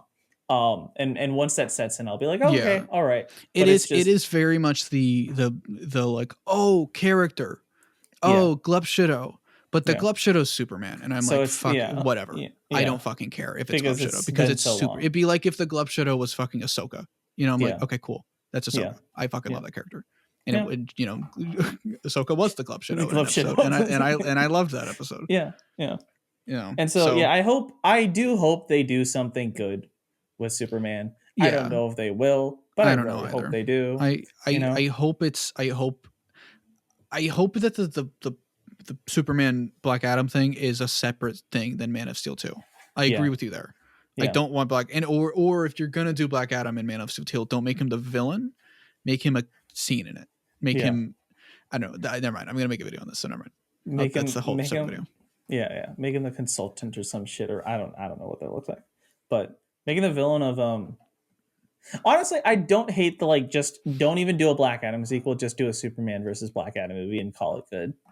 That might be okay. Yeah, if they're not going to make Black Adam 2. They're going to make it would be called Superman versus Black Adam or Shazam 3 Superman versus Shazam plus Superman versus Black Adam or something like that. It is weird to go from Black Adam versus Superman to then Black Adam versus Shazam, right? Like I think it would be insane to do that before Shazam. Yeah. I do think Shazam should have been the credit scene of this. Yeah. That would have made more sense. Yeah. And I bet you it was originally, and then Dwayne said, "No, we can do bigger than Shazam. We can do Superman. I'm Black Adam. I'm the hierarchy of power." Yeah. Do you think did the hierarchy of power change? Oh, after this movie? Yeah. No, right? Like he's strong. Superman is cool. Okay. In general, yes, the hierarchy of power has changed the DC universe. Because The Rock is now in the DC universe. It's not like he like totally upset the entire like pyramid scheme. No. Because he's about as strong as the Kryptonians in Man of Steel. Yeah. It's just we see the scenes from his point of view and he can shoot lightning. Yeah. It's just he doesn't seem as strong because it's just there's less shaky cam. So it's like he's more static. That's literally all it is. Like they do very similar. Like I really think Zack Snyder should have directed this, but like he clearly doesn't want to do DC stuff anymore. I don't want to put him through being a DC. I know. But like they really wanted to be 300 in that opening scene. Yeah, and they really wanted to be Man of Steel in like some of those fight scenes. Yep. Yeah. Every single chase sequence is like feels like a Man of Steel chase sequence. So. Except for the big crazy zoom, and you know what? That was the best part of the movie. Yeah, I agree. Yeah. But yeah, I didn't have anything else. Black Adam is a movie. It's such a movie, and I have like opinions on it because it's so mediocre. Yeah, and deserved to not be mediocre. Yeah. And if this came out like 3 or 4 years ago, I would have absolutely been doing a rewrite on it. But I don't want to do that. Yeah, because I think a rewrite is just an old version of the script. I think we're gonna find out in 4 or 5 years that the crazy changes. You know, this might be, I don't know. The response to this movie right now is very Suicide Squad. It's not that bad, you guys. Guys, it's pretty good. Guys, I loved it. Yeah, I think people will look back on this and be like, whoa, and like they're gonna rewatch a scene and see how bad the editing is. Granted, it's not as bad as Suicide Squad's editing. It's more generic though. That's the problem. It's harder for people to look badly back on generic stuff because it's just generic. How many people look badly back on like, I don't know. I mean, we say Ant-Man and the Wasp sucks, but like normal people don't say Ant-Man and the Wasp sucks. I hate Ant-Man and the Wasp because it's so generic, because of how aggressively mid it is. This is Marvel's DC's Ant-Man and the Wasp. Yeah. So it's like, I did like how he ripped the guy in half. That was neat. That was fun. I forgot that was about cool. That was kind of fun. If this was rated R and we were allowed to like gore, like fucking liquefy those people, that'd be fun. I liked when he threw the people. I liked when he killed the guys. Yeah. And I think that's what people are like finding enjoyment in. They're finding that's what fun. I get enjoyment in, is just like him ragdolling people around. Yeah, It's kind of fun to just see that, you know. But it's like it didn't happen enough for me to be like, okay, the whole movie is about this. Yeah. Because the movie was trying to do so much else. Yeah. You know? That's fair. That's why I say I'm going to enjoy watching the action sequences on their own, just when they're like on 4K on like YouTube videos. The JSA gives the kid a cape that has Justice Society of America on the back. Yeah. And then he's got no issues with that. Yeah, he's just wearing Is that not very weird? Yeah. Oh my god, his room is all Justice League shit? Existing DC merch that you can buy at a store. Yeah. You can buy on the DC like I see that art, I'm like, oh, that's a comic cover. That's fun. I hope Francis Manipul got fucking paid. I doubt he did. Yeah. But I was like, but some of these posters are given more precedence than the characters are in the scene. Yeah. It was, and there's a whole fight that happens in there, and they're smashing all the merchandise.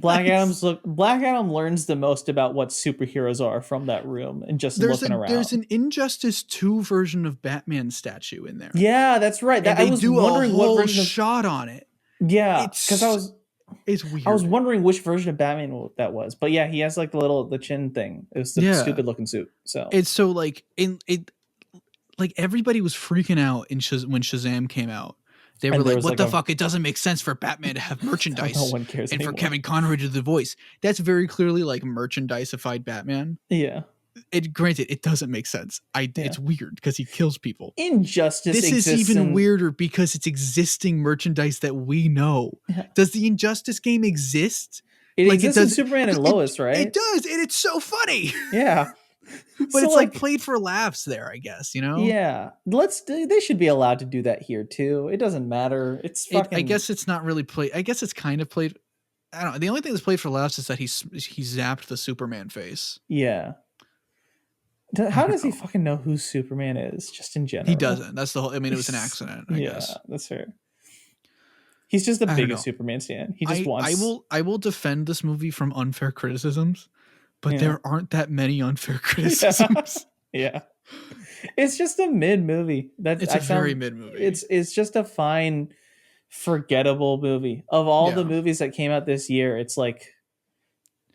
I think I saw some people comparing this with Doctor Strange just because Dr. Fate shit, I think. But it's like, that's not. I wouldn't know. There are no comparisons to be made. It's just a generic movie. That's all it is to me. Yeah. So. This is okay. And it's really fun. Let's pretend we live in a world where the Justice League 2017 movie does not have the horrendous behind the scenes stuff, right? Yeah. Like let's just pretend like it does, and like it's fucking trash, and that's why it's the worst movie. Let's pretend it doesn't, and we're just looking at the movie for the generic. It's so generic. Yeah, you know. It's kind of like that. It's so generic and so by the numbers and so rushed to do so many things. Yeah. You know, it would be like if Justice League didn't have. If these characters were more important, I guess it would be a bigger travesty, which sounds like. No, I wouldn't say it's not even a travesty. It's just like as a movie, you know. Like if you look back at my fucking Justice League video from 2018, you didn't hate the movie we knew that all much? that stuff. Yeah. Oh, I hated the movie because it was so mid. You know? Yeah. And like it was because we didn't know about that stuff at the time. I feel the same way.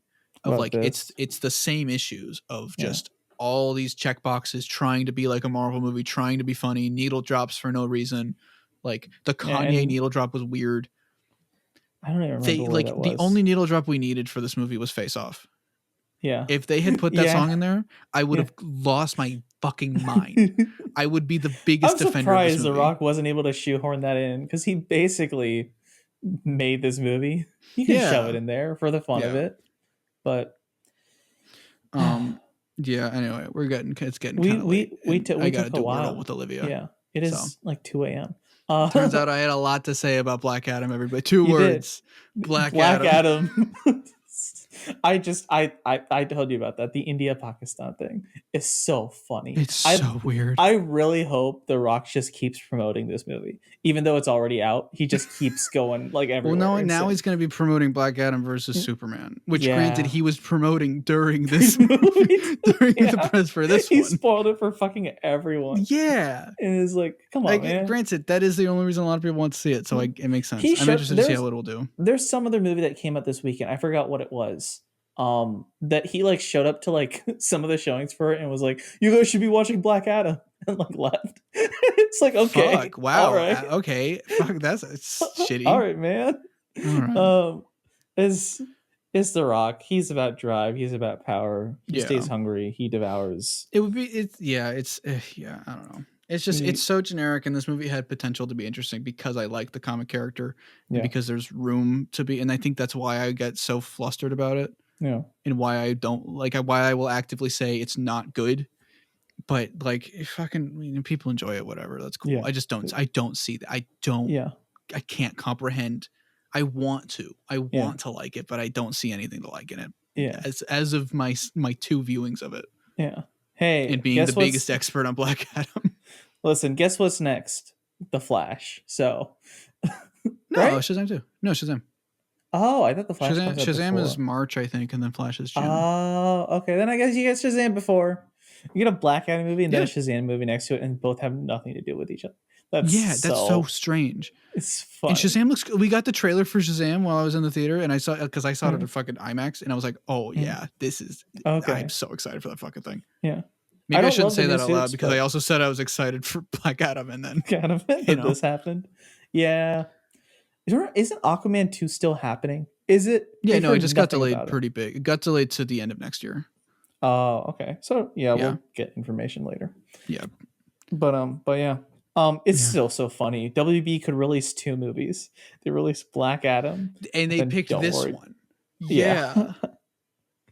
Fuck, dude.